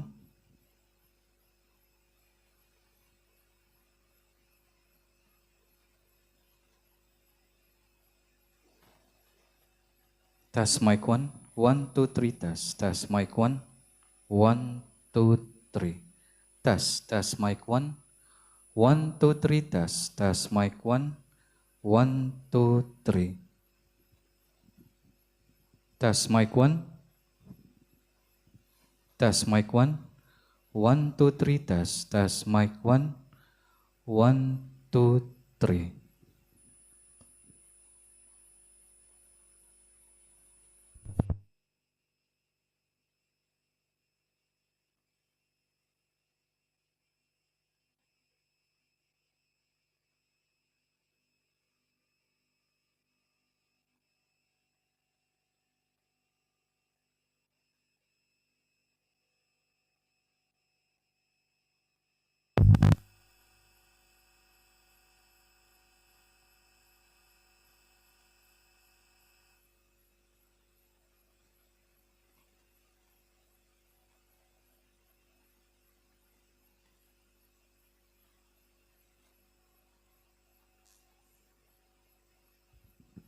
Test mic 1.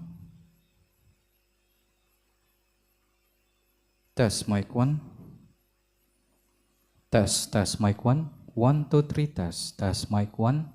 1, 2, 3. Test mic 1. 1, 2, 3. Test mic 1. 1, 2, 3. Test mic 1. 1, 2, 3. Test mic 1. 1, 2, 3. Test mic 1. 1, 2, 3. Test mic 1. 1, 2, 3. Test mic 1. 1, 2, 3. Test mic 1. 1, 2, 3. Test mic 1. 1, 2, 3. Test.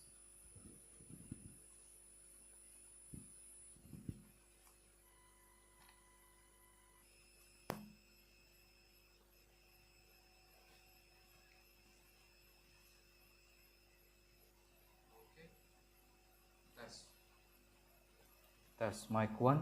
1, 2, 3. Test mic 1.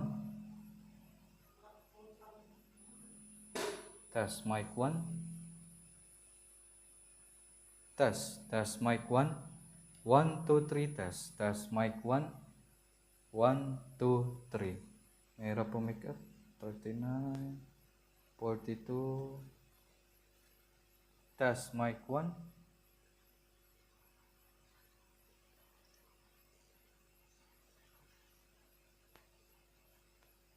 Test mic 1.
Test mic 1. 1, 2, 3. Test. Test mic.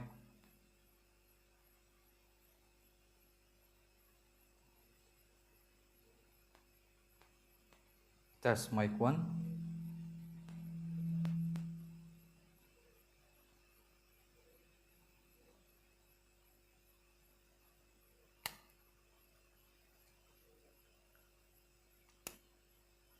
Test mic 1. Test mic 1. 1. 1, 2, 3. Test. Test mic 1. 1, 2, 3. Okay. Test mic 1. 1, 2, 3. Test mic 1.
Test mic 1. 1, 2, 3. Test. Test mic 1. 1, 2, 3. Test. Test mic 1. Test mic 1. 1, 2, 3. Test. Test mic 1. 1, 2, 3. Test. Test mic. Test mic 1. 1, 2, 3. Test. Test mic 1. 1, 2, 3. Test. Test. Hello. Test mic 1. Test mic 1. 1, 2, 3. Test. Test mic 1. 1, 2, 3. Test.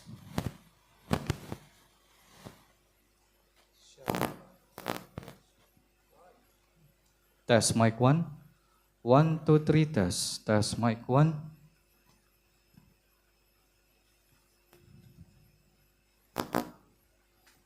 مشكلة. Test mic 1. 1, 2, 3. Test. Test mic 1. 1, 2, 3.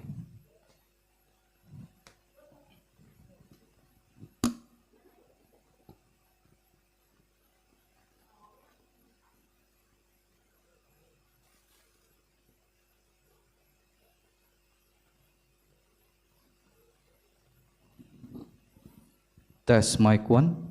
1, 2, 3. Test. Test mic 1. 1, 2, 3.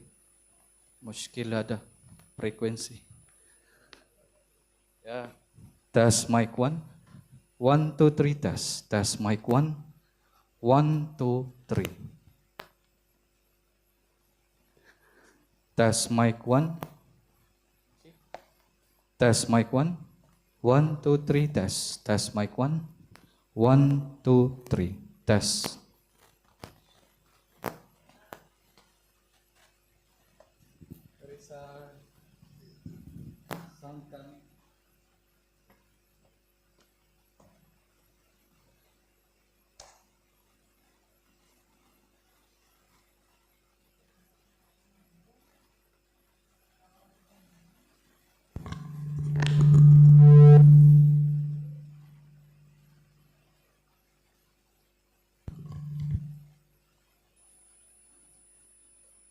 Test mic.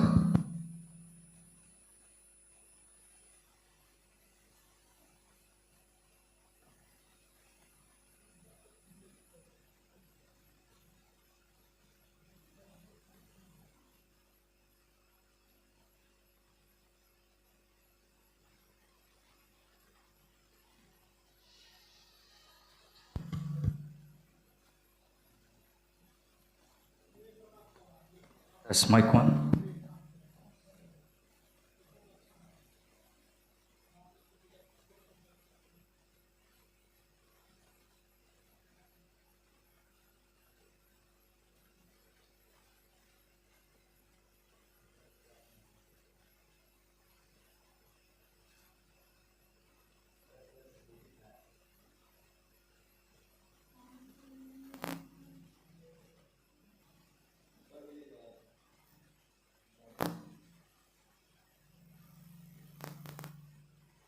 Test mic 1.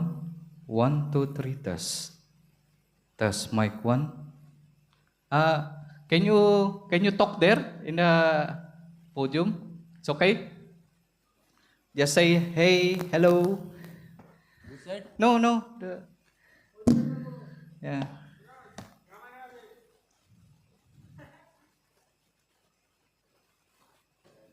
Press the button. Okay. Hello. Okay. Hello. Yes. Yes, baby. Come. Good. It's okay. Is it okay? Okay. Kalas. Class? Yeah. Just press up. Oh. Test mic 1. 1, 2, 3, test. Test mic 1. 1, 2, 3.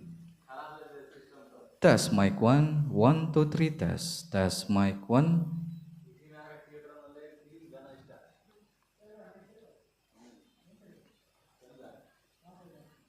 Test mic 1. 1, 2, 3, test. Test mic 1.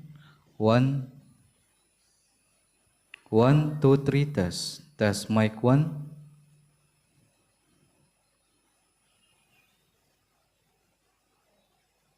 One, two, three, test. Test mic 1. Say hello to the microphone. Say hello. Hello. Yeah. Hello. Make it normal, boys. Normal. Say, the quick brown fox jump over the lazy dog. Yes, boss. Okay. This okay. No. No okay? Yeah, it's okay. It's okay. Test mic 1. 1, 2, 3, test. Test mic 1. 1, 2, 3. Okay, say hello. Hello. Okay. More. This okay? Yeah. Good. Aywa. Test mic 1. Okay, the other one. Hello. Okay. G okay? Yeah. Aywa. Sing. Check. Sing. Aywa. Like this. Test mic 1. 1, 2, 3, test. Test mic 1. 1, 2, 3.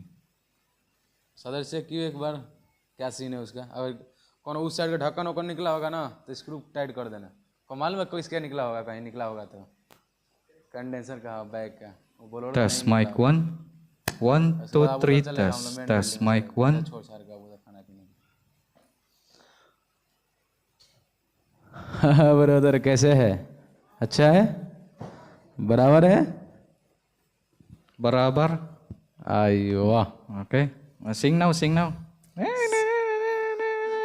Like this. Oh, there is a sound coming. Coming. Test mic 1. 1, जी 2, 3, okay test. Test mic 1. अभी देख के गया वो गया है फिर से चेक कर Test mic 1.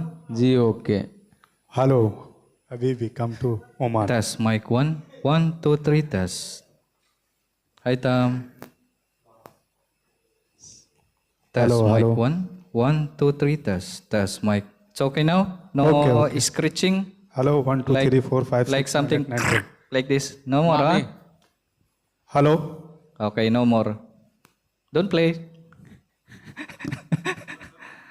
There is a sound like this. Test mic 1. When all microphone is open, frequency is bad. Test mic 1. Test mic 1. Yeah, it's okay, but just the only some speakers. Problem. माफी problem is the बराबर No more screeching. 2 o'clock. What's that? There is a sound. Okay. There is like this. Hello. Again. Test mic 1. 1, 2, 3, test. Test 1, mic 2, 1. 3, mic Yeah. check. You hear the something sound like this? Hello. It's okay, yeah? Okay. Okay. Okay, good. Test mic 1. 1, 2, 3, test. Test mic 1. 1, 2, 3.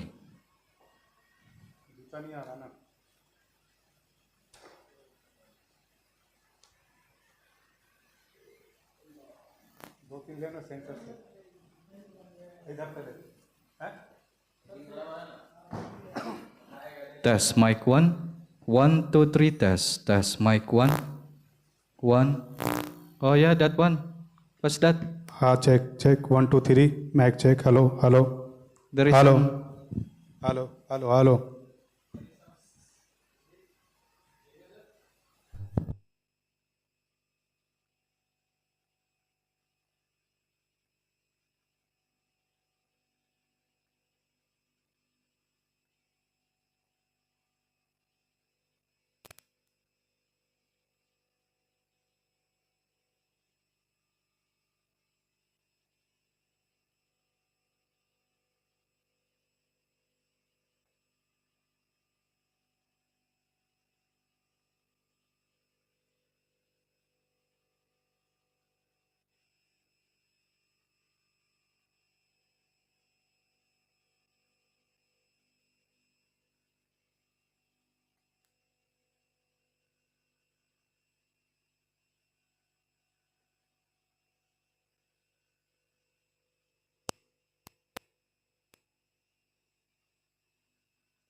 Test mic 1. 1, 2, 3, test. Test mic 1. 1, 2, 3. Test mic 1. 1, 2, 3, test. Test mic 1. 1, 2, 3, test. Say hello. Say hello to the podium. Hello. No, the podium. The podium. No, that one. Press on. Hello. Okay. Hello. More. 1, 2, 3, mic check. Hello. 1, 2, 3, check. 1, Okay. 2, 3, test. Okay. 1, 2, 3. It's okay. 1, 2, 3, mic check. Hello. 1, Okay. 2, 3. More. Hello. Mic check. Hello. Mic check. Hello. 1, 2, 3.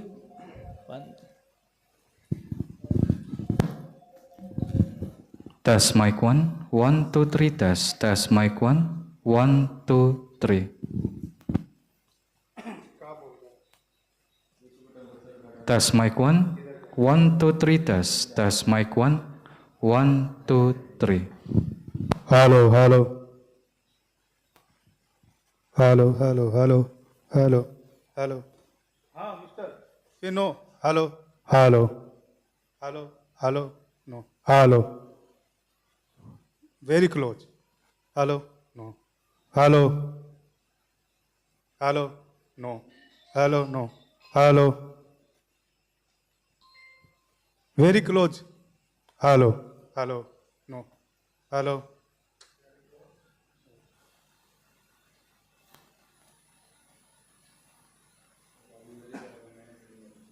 Hello. Hello. Hello. Hello. Hello. Hello.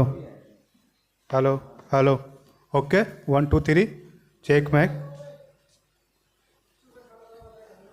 Hello. Hello. Jan. Hello. Hello. Good. Good. 1, 2, 3. Hello. Check mic. Hello. Check mic. 1, 2, 3. Test mic. 1, 2, 3. Hello. Hello. Good. Hello. Hello. Hello. Hello. Hello. Okay. Hello. Test mic 1. 1, 2, 3. Why so very high? Hello.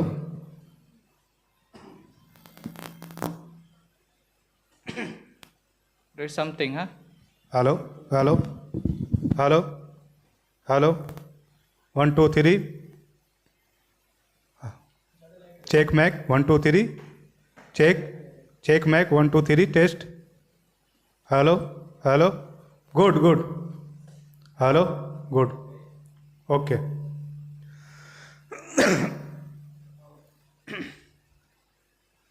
Check mic. 1, 2, 3. Test mic. 1, 2, 3. Test. 1, 2, 3. Test. Hello. Hello. Mic check. 1, 2, 3. Hello hello सुनना बता रहे थे वो कहाँ से लेना तो यहाँ पर से लेंगे ना तो पूरा एक सीडी का है ओके ओके हेलो ओके डाल देना किधर Test mic 1. 1, 2, 3. Test. Test mic 1. 1, 2, 3. Hello hello mic check It's okay, yeah? Okay. Test mic 1. 1, 2, 3. Test. Test mic 1. 1, 2. Test. Test mic 1. 1, 2, 3. Test. Test mic 1. Test mic 1.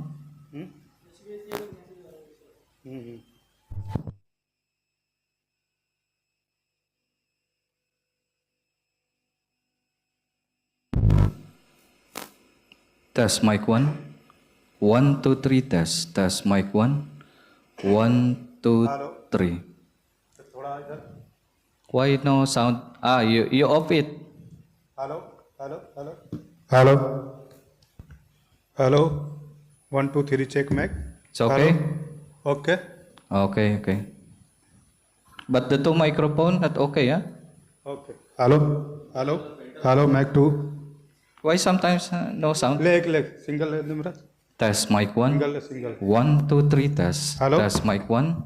1, 2, 3. Hello.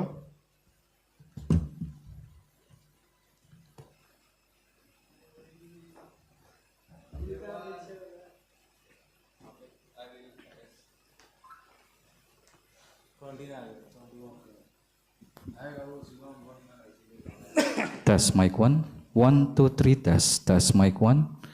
1, 2, 3.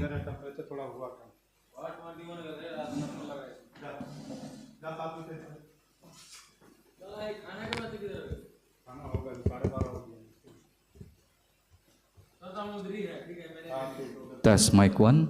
1, 2, 3. Test. Test mic 1. Test mic 1. 1, 2, 3. Test mic 1, 1, 2, 3. It's okay now. I hope you don't have any problem. Good. Hello, hello, hello, hello, hello. 1, 2, 3, mic check. Hello, hello, hello, hello, mic check. Problem, bro. Huh? Hello, mic. Hello, 1, 2, 3, mic check. Done, done. Okay.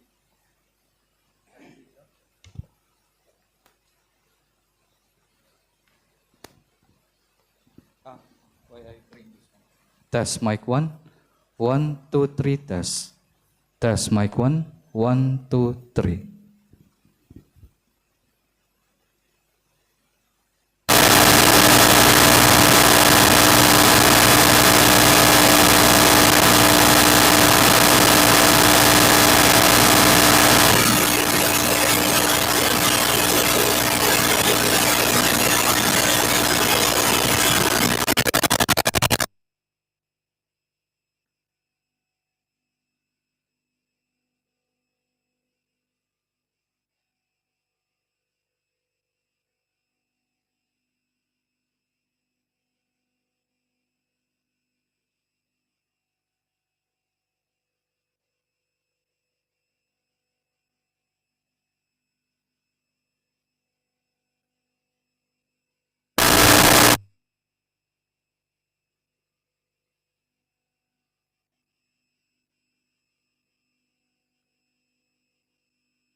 Hello, hello. Okay, volume slow या फिर code check. Hello, hello, 1, 2, 3, check, mic. Hello, hello, hello. Off. Hello. No sound. Okay. Hello.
Test.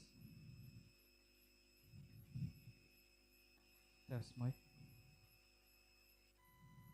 Test. Test. Test mic 1, 1, 2. Test mic 1. Test mic 1. 1, 2, 3. Test mic 1. 1, 2, 3. Test mic 1. 1, 2, 3 test. Test mic 1. 1, 2, 3. Test. Test mic 1. 1, 2, 3 test. Test mic 1. 1, 2, 3. Test mic 1. 1, 2, 3.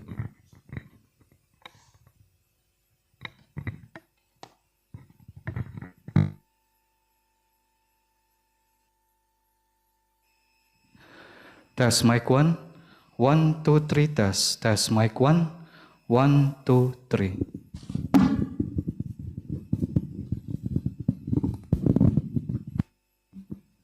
Test mic 1.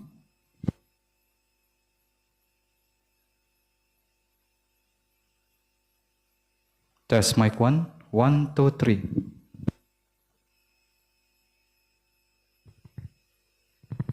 Test mic 1. 1, 2, 3 test. Test mic 1. 1, 2, 3.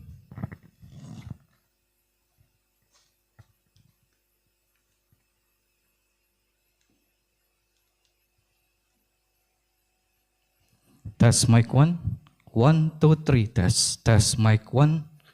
1, 2, 3. Test.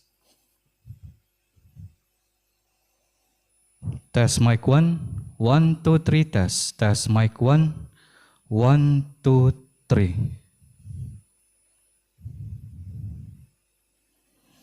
Test mic 1. 1, 2, 3 test. Test mic 1. 1, 2, 3.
Test mic 1. 1, 2, 3 test. Test mic 1. 1, 2, 3.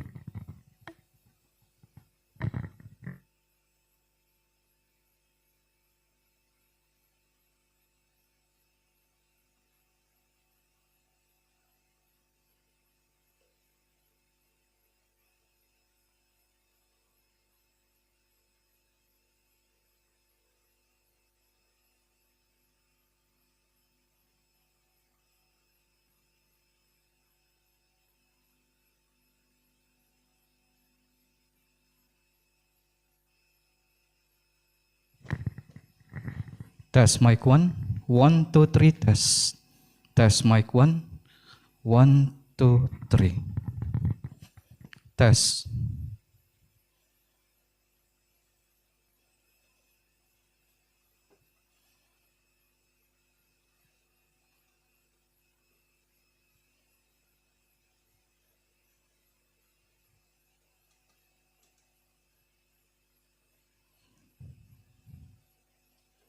Test mic 1. 1, 2, 3, test. Test mic 1. 1, 2, 3. Test mic 1. The quick brown fox jump over the lazy dog. The quick brown fox jump over the lazy dog. Test mic 1. 1, 2, 3, test. Test mic 1. 1, 2, 3.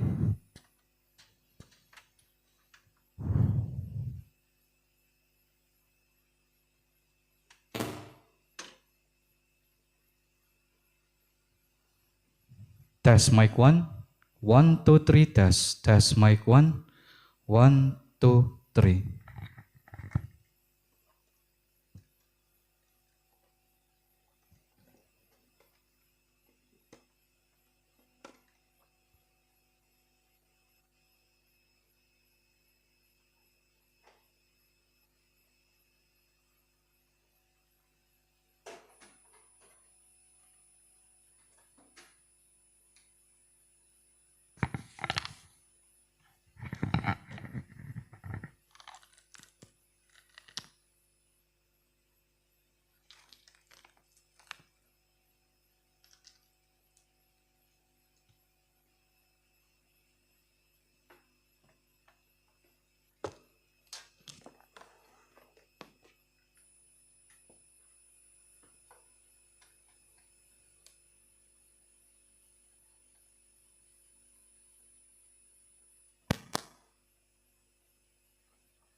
C6, C6. Test mic 1, 1, 2, 3.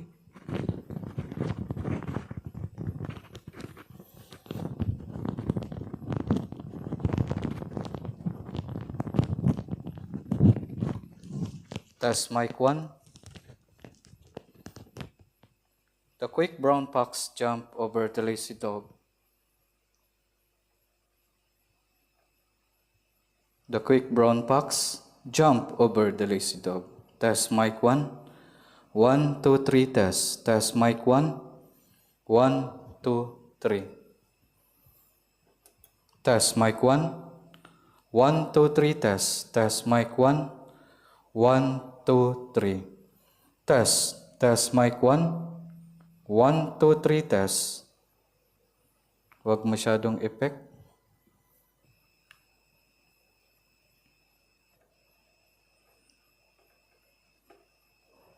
Test mic 1. 1, 2, 3, test. Test mic 1. 1, 2, 3. Test. Test mic 1. Test mic 1. 1, 2, 3, test. Test mic 1. Test mic 1. 1, 2, 3, test. Test mic 1. 1, 2, 3. Test. Test mic 1. 1, 2, 3, test. Walang tulugan. Test mic 1. 1, 2, 3, test. Test mic 1. 1, 2, 3. Test. Test mic. Test. Test mic 1. 1, 2, 3. The quick brown fox jumped over the lazy dog. The quick brown fox. Bakit ganun ang tunog?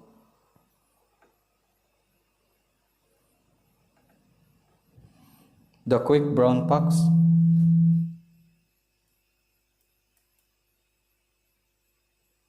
The quick brown fox jumped over the lazy dog. The quick brown fox. The quick brown fox jumped over the lazy dog. The quick brown fox jumped over the lazy dog. Test mic 1. 1, 2, 3, test. Test mic 1. 1, 2, 3. Test.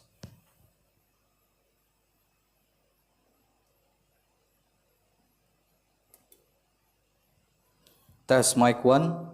1, 2, 3, test. Test mic 1. 1, 2, 3. Test.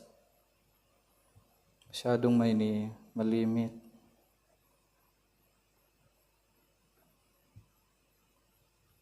Okay.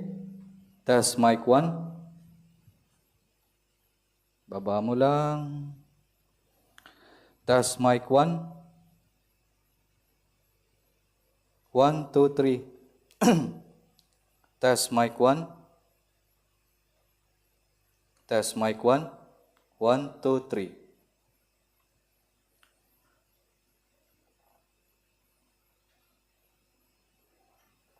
Test mic 1. Test. Test mic 1. 1, 2, 3, test. Test mic 1. 1, 2, 3. Test. Test mic 1. 5 lang. Test mic 1. 1, 2, 3, test. Test mic 1. 1, 2, 3. Test mic 1. The quick brown fox jumped over the lazy dog. The quick brown fox. Test mic 1. 1, 2, 3, test. Test mic 1. 1, 2, 3. Ba't naka-record? Test mic 1. 1, 2, 3, test. Test mic 1. 1, 2, 3.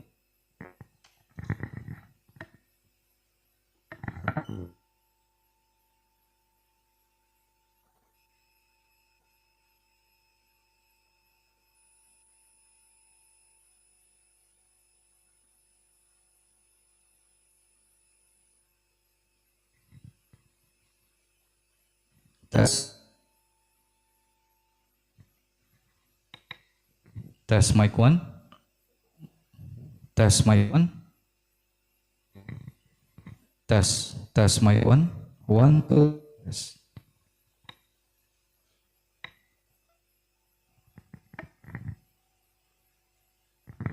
Test mic 1. 1, 2, 3, test. Test mic 1. 1, 2, 3. Test. Test mic 1. 1, 2, 3, test. Test mic 1. 1, 2, 3. Test. Test mic 1. Test. Test mic 1. Test mic 1. 1, 2, 3.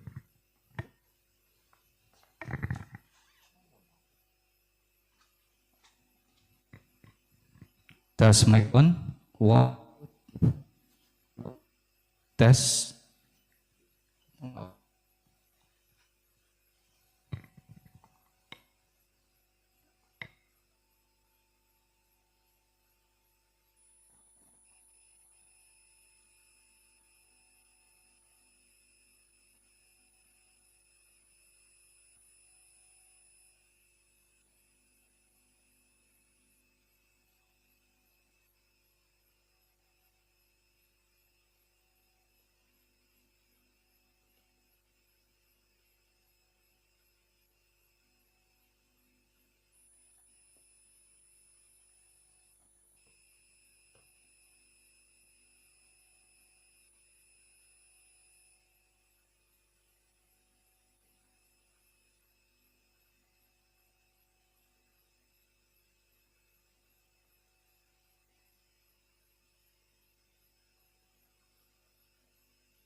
Test mic 1.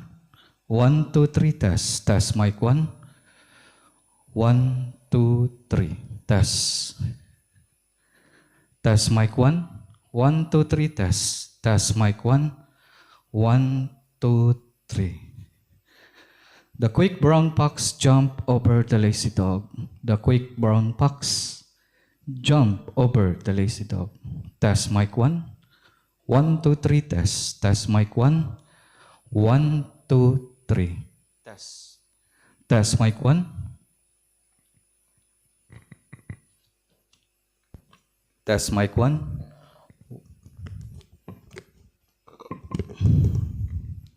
The quick brown fox jumped over the lazy dog. The quick brown fox jumped over the lazy dog. Test mic 1. 1, 2, 3, test. Test mic 1. 1, 2, 3.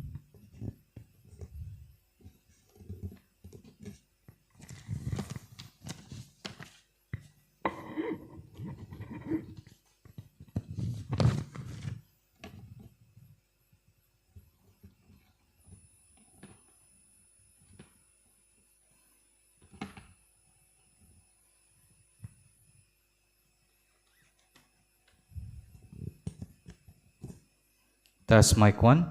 1, 2, 3, test. Test mic 1. 1, 2, 3. Test. Test mic 1. 1, 2, 3, test. Test mic 1. 1, 2, 3. Test. Okay.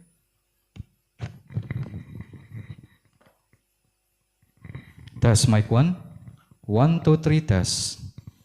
Test mic 1. 1, 2, 3.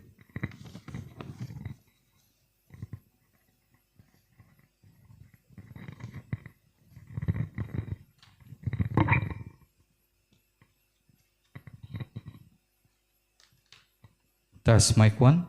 1, 2, 3, test. Test mic 1. 1, 2, 3.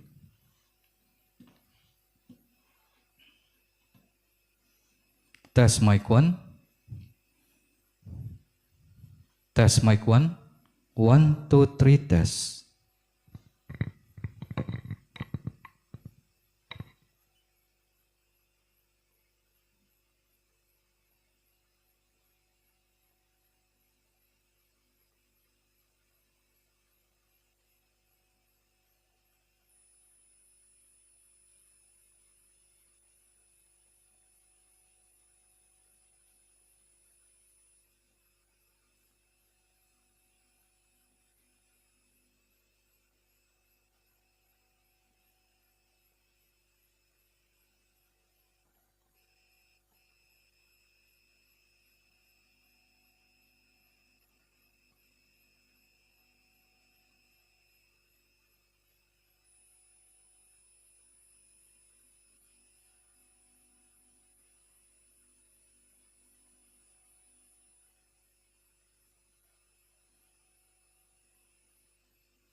Test mic 1. Test mic 1. Ang taas nito.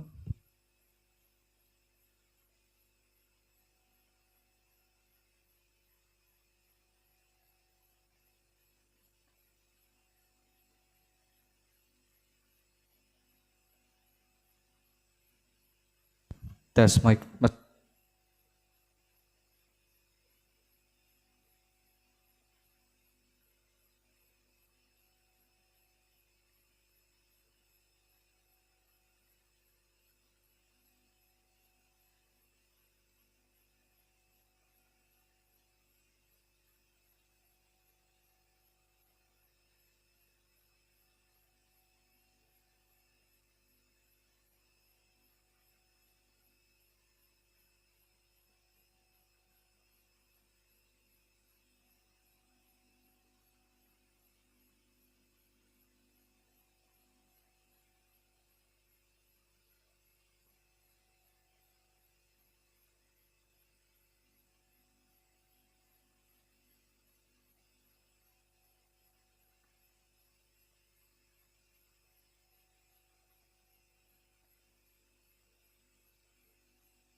Test mic 1.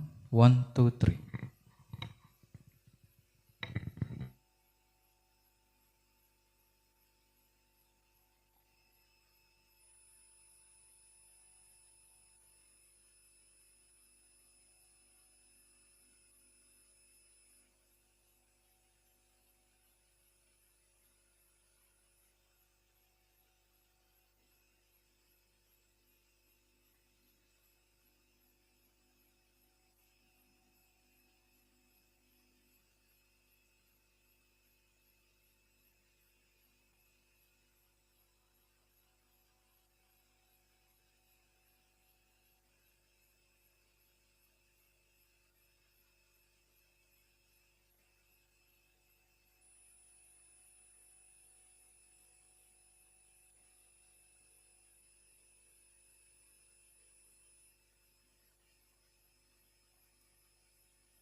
Say hello. Hello. Okay, testing.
Welcome back, everyone. We hope you had a pleasant lunch.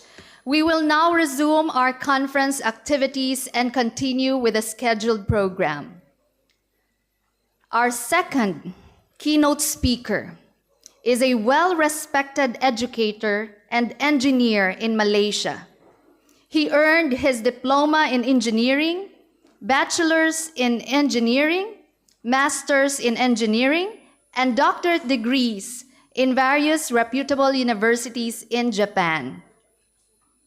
He specialized in the fields of electronic engineering, information sciences, computer vision, biomedical engineering, and artificial intelligence. His research interests are in sensor technology, signal processing, and artificial intelligence applications in healthcare and engineering. Currently, he is an associate professor in the Department of Electronic Engineering, Faculty of Electrical and Electronic Engineering at University Tan Hussein On, Malaysia. Also, he is the treasurer for the IEEE Signal Processing Society in Malaysia. Now, let us welcome our keynote speaker, Dr. Muhammad Norzali bin Haji Mohammed, who will present on the topic, Advancing AI and Computer Vision, the role of SAM2 in revolutionizing image and video segmentation. Sir, you may take the floor.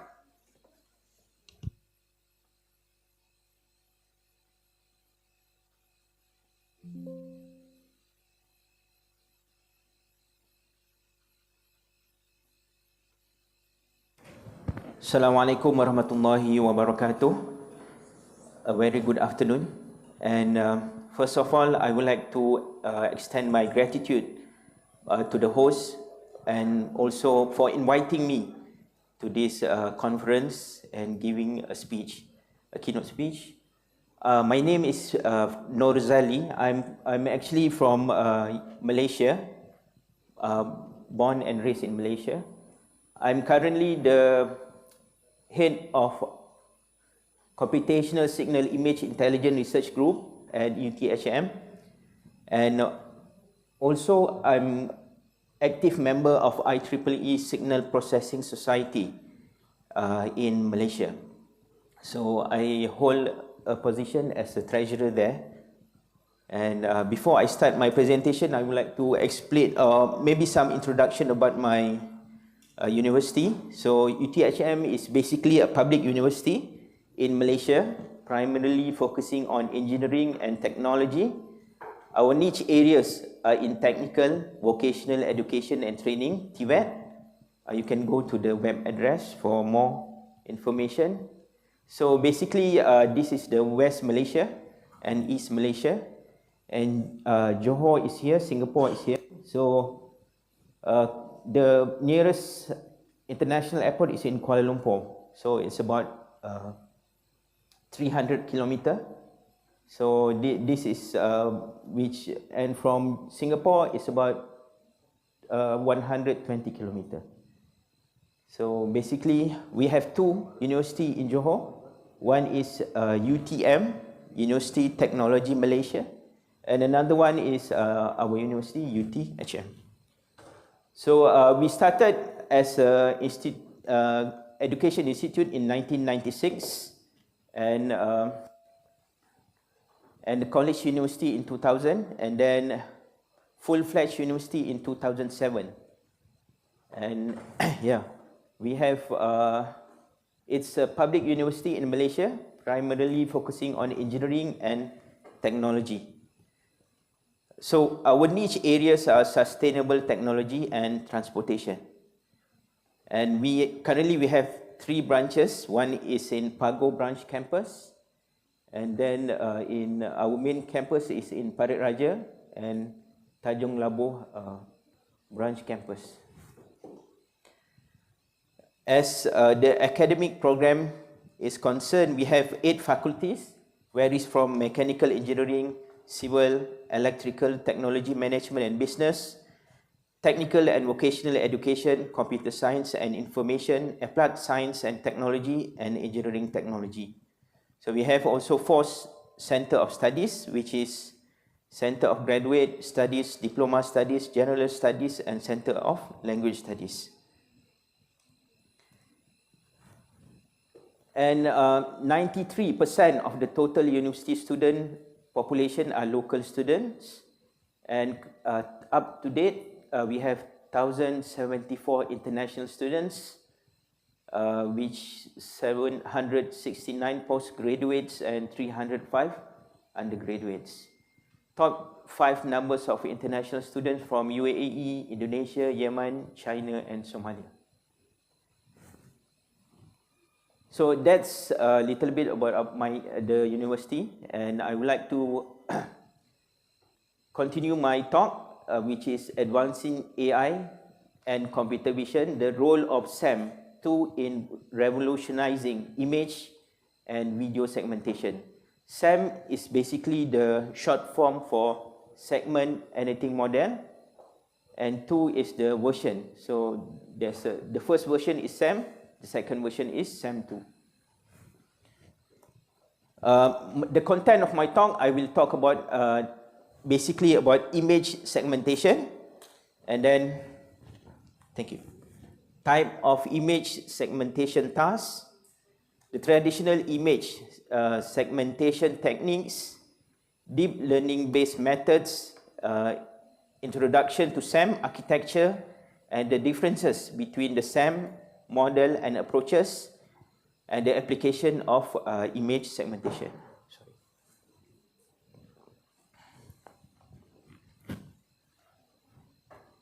So what is image segmentation? Basically, image segmentation is a subdomain of computer vision in digital image processing, which aims at grouping similar region or segment of an image under their respective label. So for example, if we have a cat, and then in a single object, it is classified and localized in the bounding box as a cat. And then in a multiple object, we have dog, 2 dogs and 1 cat, which is colored with blue and red. And instant segmentation is where these are is in red and in blue. So basically, the idea is to segment into their respective category. So, image segmentation is to represent for easier analysis interpretation. So how it works, each pixel is labeled based on shared visual characteristic, whether it is color, whether it is texture, okay, and etc. So a typical segment map looks something like this. You have a person riding a bicycle. So the whole person is segmented into one category, and the bicycle into one category, which is green and pink. So this is the basic idea for image segmentation. So types of image segmentation tasks, there are basically 3 types of image segmentation.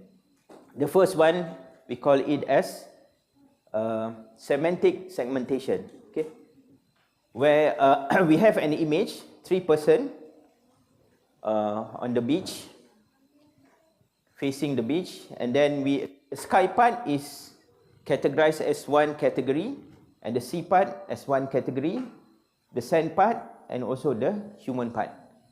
So 4 part, 4 category, so we call it semantic segmentation. The next types of segmentation task is the instant segmentation, where the image in the same category, we have 3 human, so each human is different. So detects and delineates individual instances of object within a category, allowing for a detailed identification of mapping items. So this is what we call instant segmentation.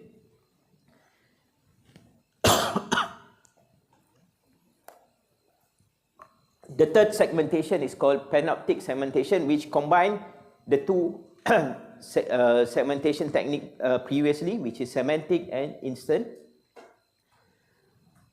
segmentation, providing comprehensive coverage by labeling all the images. So basically, it's a combination of semantic and instance, where each human categorized separately.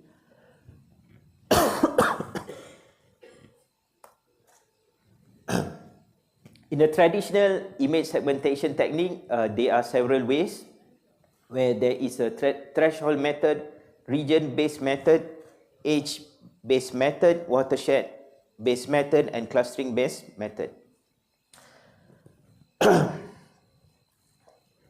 Sorry, can I have a normal water? Okay. So, in a threshold method, there are different ways of doing the segmentation. Okay, using Otsu threshold, mean shift, region growing, region split, and merge.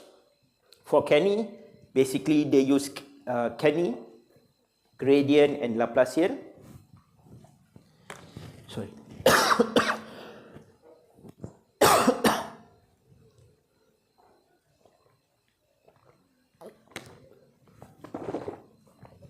Thank you.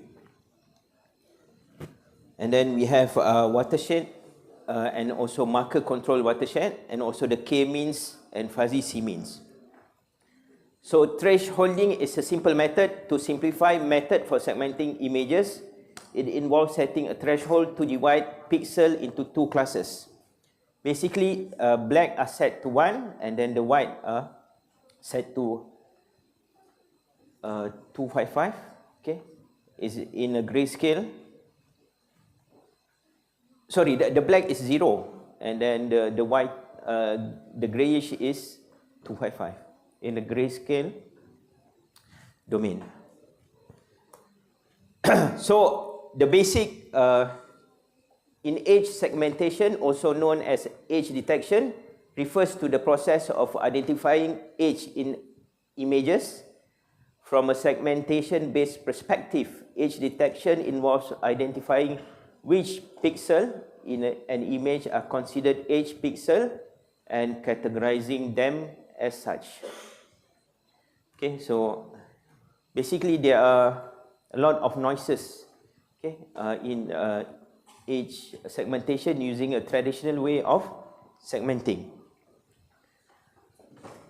So the traditional technique of segmenting are foundational yet limited methods typically used in image segmentation tasks. These limitations struggle with complex images and cannot handle variation or overlapping objects effectively. So the deep learning paradigm shift, such as convolutional networks such as LightUNet and SIGNet, have revolutionized this segmentation through superior handling of intricate visual data. So the deep learning segmentation use a deep neural network to automatically segment images into meaningful regions. And the features learned from large data sets automatically extract features from images and improve accuracy and performance. The popular architecture of deep learning used in segmentations are FCN, which is fully convolutional networks, which convert classification networks into segmentation models. And the UNet is also widely used in medical image segmentation. So in this figure, we have a person, a beach, and this is the bench, okay? And then it's categorized semantic labeling for each category and encode in different classes.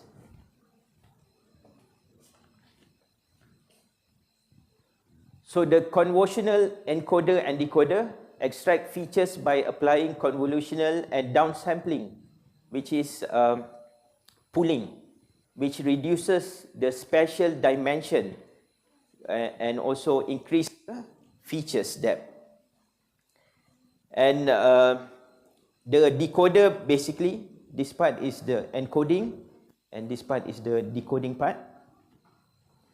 So the decoder reconstruct and the segmented image by applying upsampling, which is deconvolution, which gradually increases spatial dimension and producing pixel-wise prediction. So in this picture, we have two cars and then building road. So each scenario is categorized, is downsample, and then we have 4 categories. Building, two scenario of buildings, road and cars. So in the convolutional encoder and decoder, the encoder compresses the input image into a latent representation, and the decoder maps the representation back to the original resolution for pixel-wise classification. So the popular models such as SegNet uses a symmetric encoder-decoder structure with max pooling to indice for efficient upsampling. And UNet combines encoder, decoder with skip connection and precise localization. SAM is basically not invented by me, but was developed by Meta AI. So it's formerly Facebook AI research. So the purpose is to advance image segmentation for diverse application. It's versatile in terms of the segmentation, which support semantic instance and panoptic segmentation. So it supports the 3 basic segmentation. The amazing part is it is trained, the data set is huge, which consists of 11 million images, 1 billion masks, excellent generalization of unseen data. And it is promotable segmentation, meaning that it accepts points, bounding box or masks to guide the segmentation.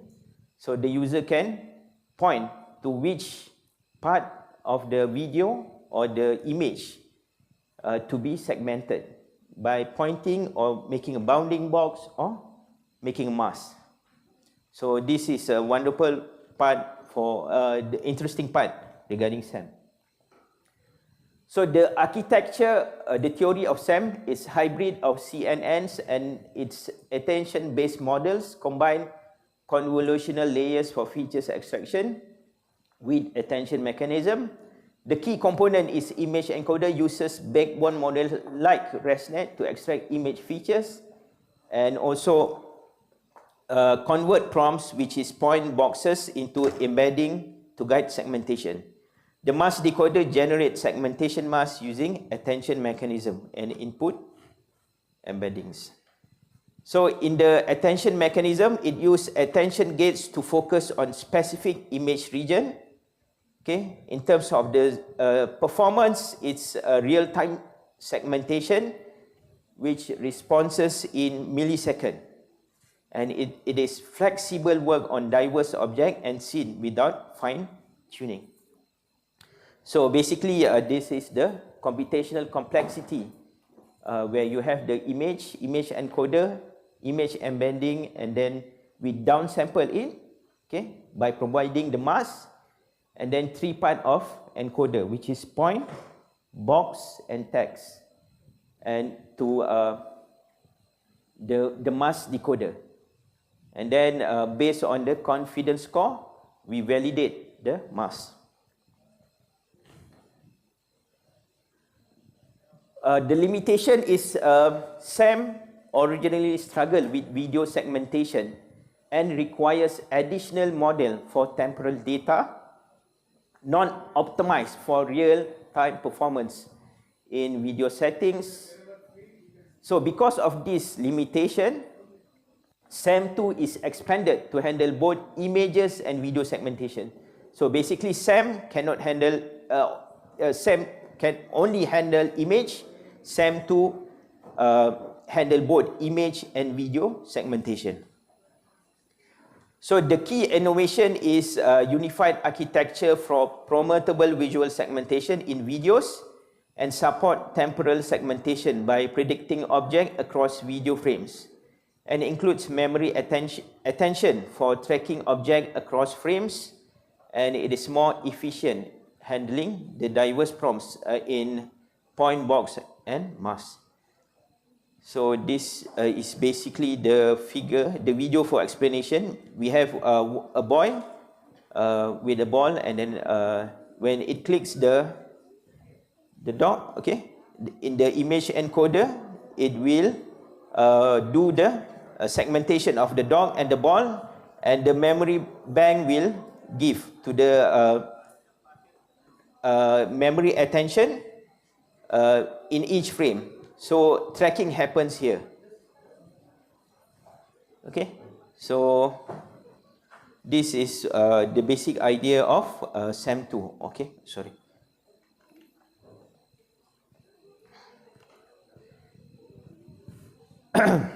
Okay, and then as I mentioned earlier, the promotable visual segmentation include box, points and mask model, and the model segment anything model, which is using the prom encoder, mask encoder, memory attention, image encoder, and memory bank. The data engine and data set involved in this, we need to annotate and train the data. Okay. The image encoder is basically a hierarchical mask auto encoder. This part, okay, it's that allow multi-scale features during decoding. Furthermore, the image encoder encodes the video and stream, encoding one frame at a time. Okay, basically it's in a time series. Okay, it encodes each frame in a hierarchical auto encoder. So the memory attention across attention mechanism, a condition that the current frame features based on the past frame features, the prediction and prompts. This is achieved through stacked transformer blocks, with the first block extracting the current frame features. And then the prompt encoder here, which contains sparse prompts, which is mask, point, and box, use positional encoding and learn embeddings, and the dense prompt are managed by the basically the convolutional layers. Okay, these are basically the mask decoder. The input is image embedding and the output token and the prompt token. The output is the mask, object pointer intersection of union scores, and also the occlusion scores.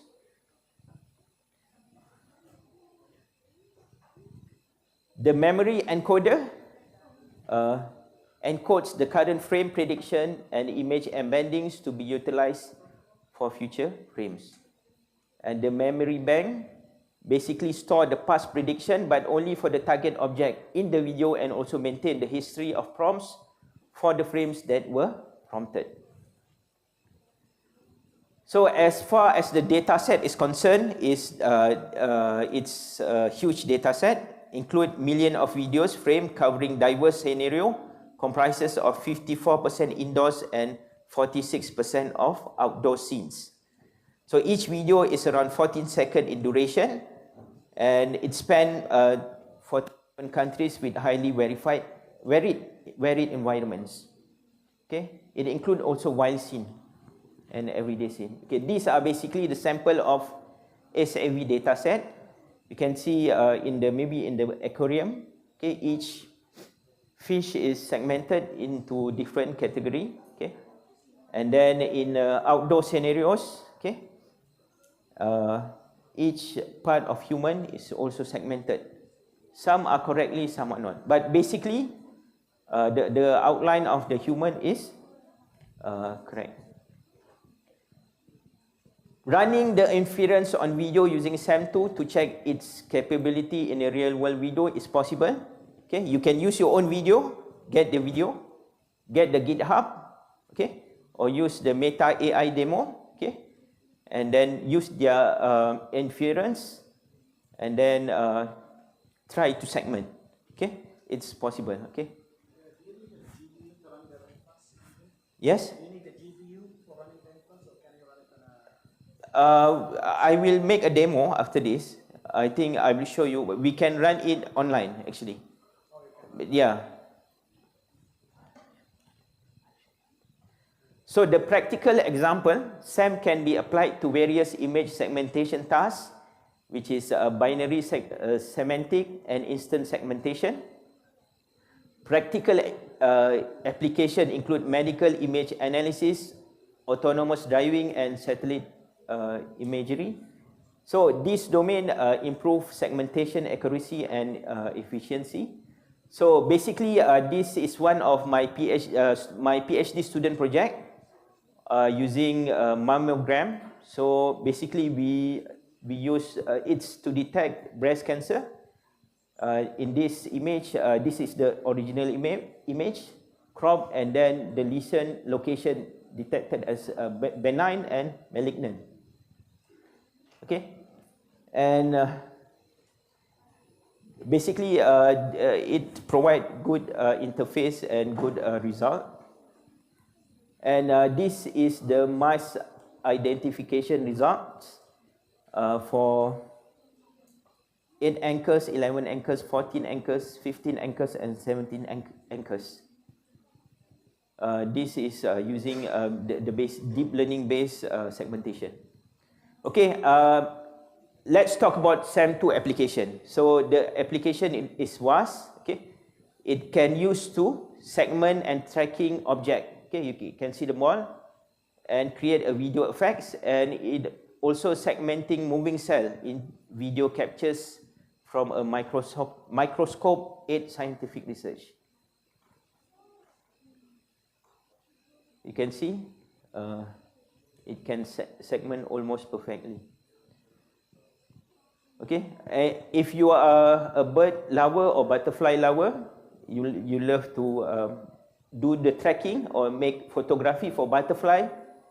The segmentation part is you can do it perfectly and do the tracking for the bird maybe or butterfly. Okay, and this is a preview of SAM2 web-based demo which allows segmenting and tracking object in video, and these are the applying effects. Okay, it might be used in AR glasses which employ SAM to recognize commonplace objects and provide helpful reminders and instruction. While cooking, we have the menu. Okay, we know we can know what to put after this. Okay, it complements the AR glasses, and also in clothing store. Okay, maybe you can choose what shirt do you want to match with yourself, and then you can choose accessory for your hair and for your trousers and so on. Another possible application is in classification of interior objects. Okay, for example, in while designing your kitchen, okay, we can provide which the appropriate position or furniture for your kitchen. Okay. So as a conclusion, SAM is a powerful deep learning architecture for image segmentation that can handle a wide range of segmentation tasks efficiently and effectively. By understanding the theory and PyTorch implementation of SAM, accurate and efficient image segmentation can be performed. So I think there is one link for the demo. I think I try to show it. So this is basically a video. Oh, you cannot see. Maybe I will stop the.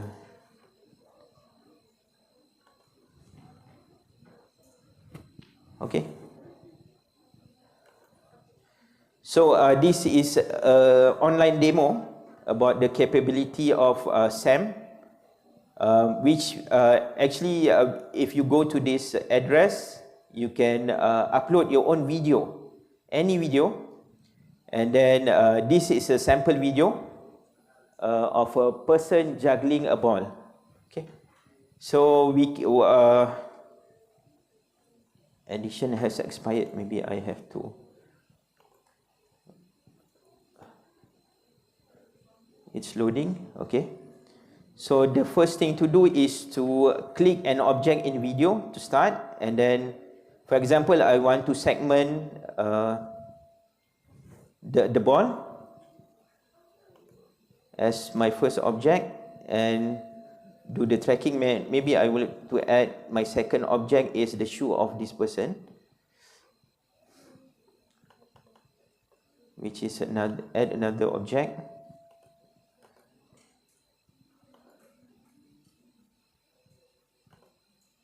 Okay, so now the third step is to track the object. Okay, so basically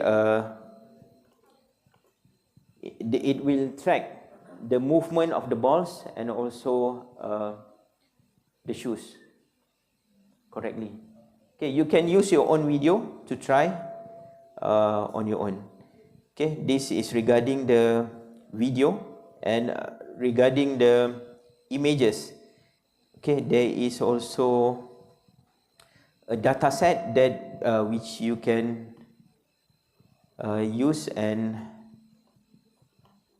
make a demo. I think it's provided by MetaLab. Okay, for example, this is when I just scroll down. Okay, it will segment according to the SAM algorithm.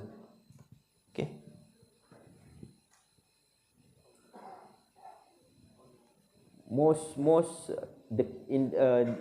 In most cases, it will give good results.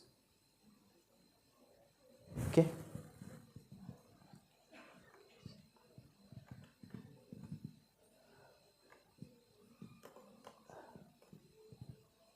Yes. Okay, I think that's the end of my presentation. Thank you.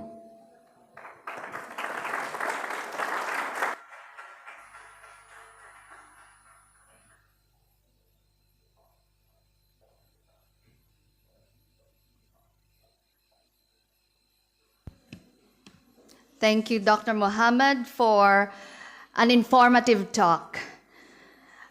Everyone, I would like to invite you to use your mobile phones to scan the QR code displayed on the screen, and then you can type your questions on the topic, Advancing AI and Computer Vision.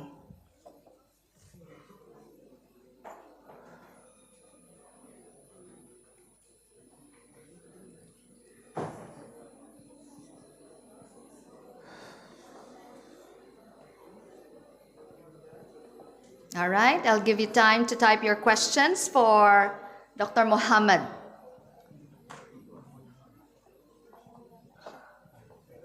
Okay, I have.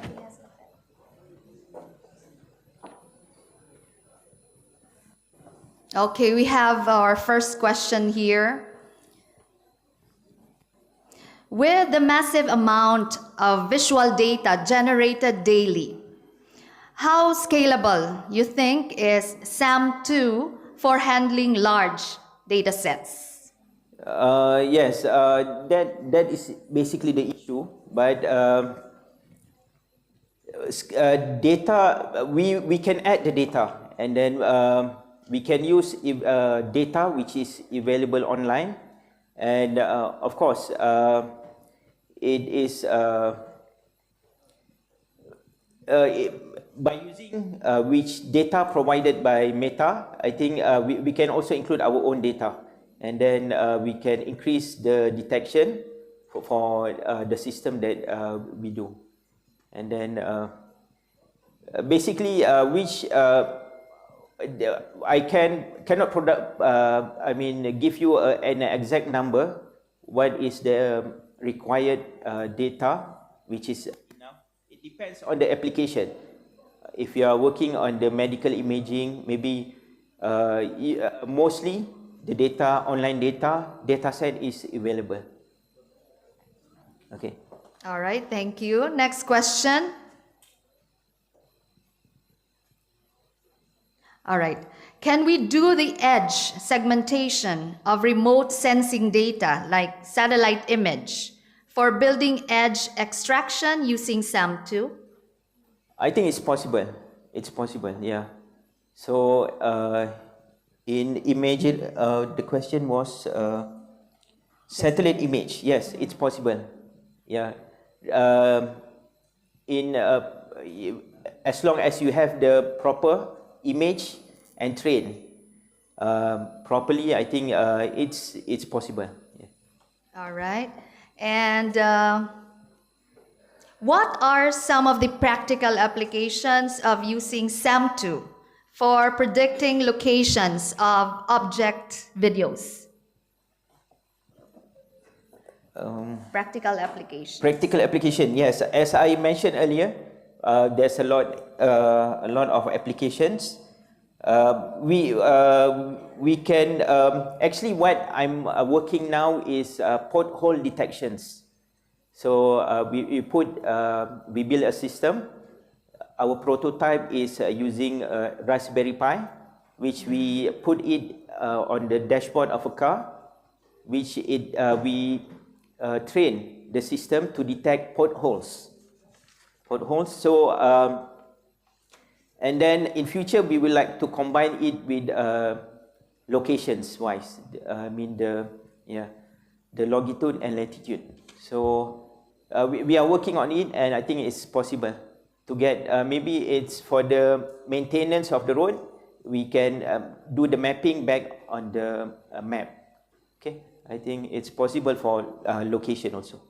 Thank you very much, sir. And that ends our question and answer of the talk, Advancing AI and Computer Vision, the Role of SAM2 in Revolutionizing Image and Video Segmentation. Thank you so much, sir, for your informative talk. Now, dear participants, we are now about to start the second parallel sessions. Please refer to the conference program for our session topics and room locations, and kindly proceed to your chosen session. It will be at the main building. Please also be reminded that tomorrow we will be having workshop, and we encourage all participants to bring their laptops for the session. Lastly, for our international guests, please do not forget about the cultural and entertainment tour scheduled later today. We hope you enjoy this experience. Thank you so much. And now let's proceed to the main building for the parallel sessions. See you all later.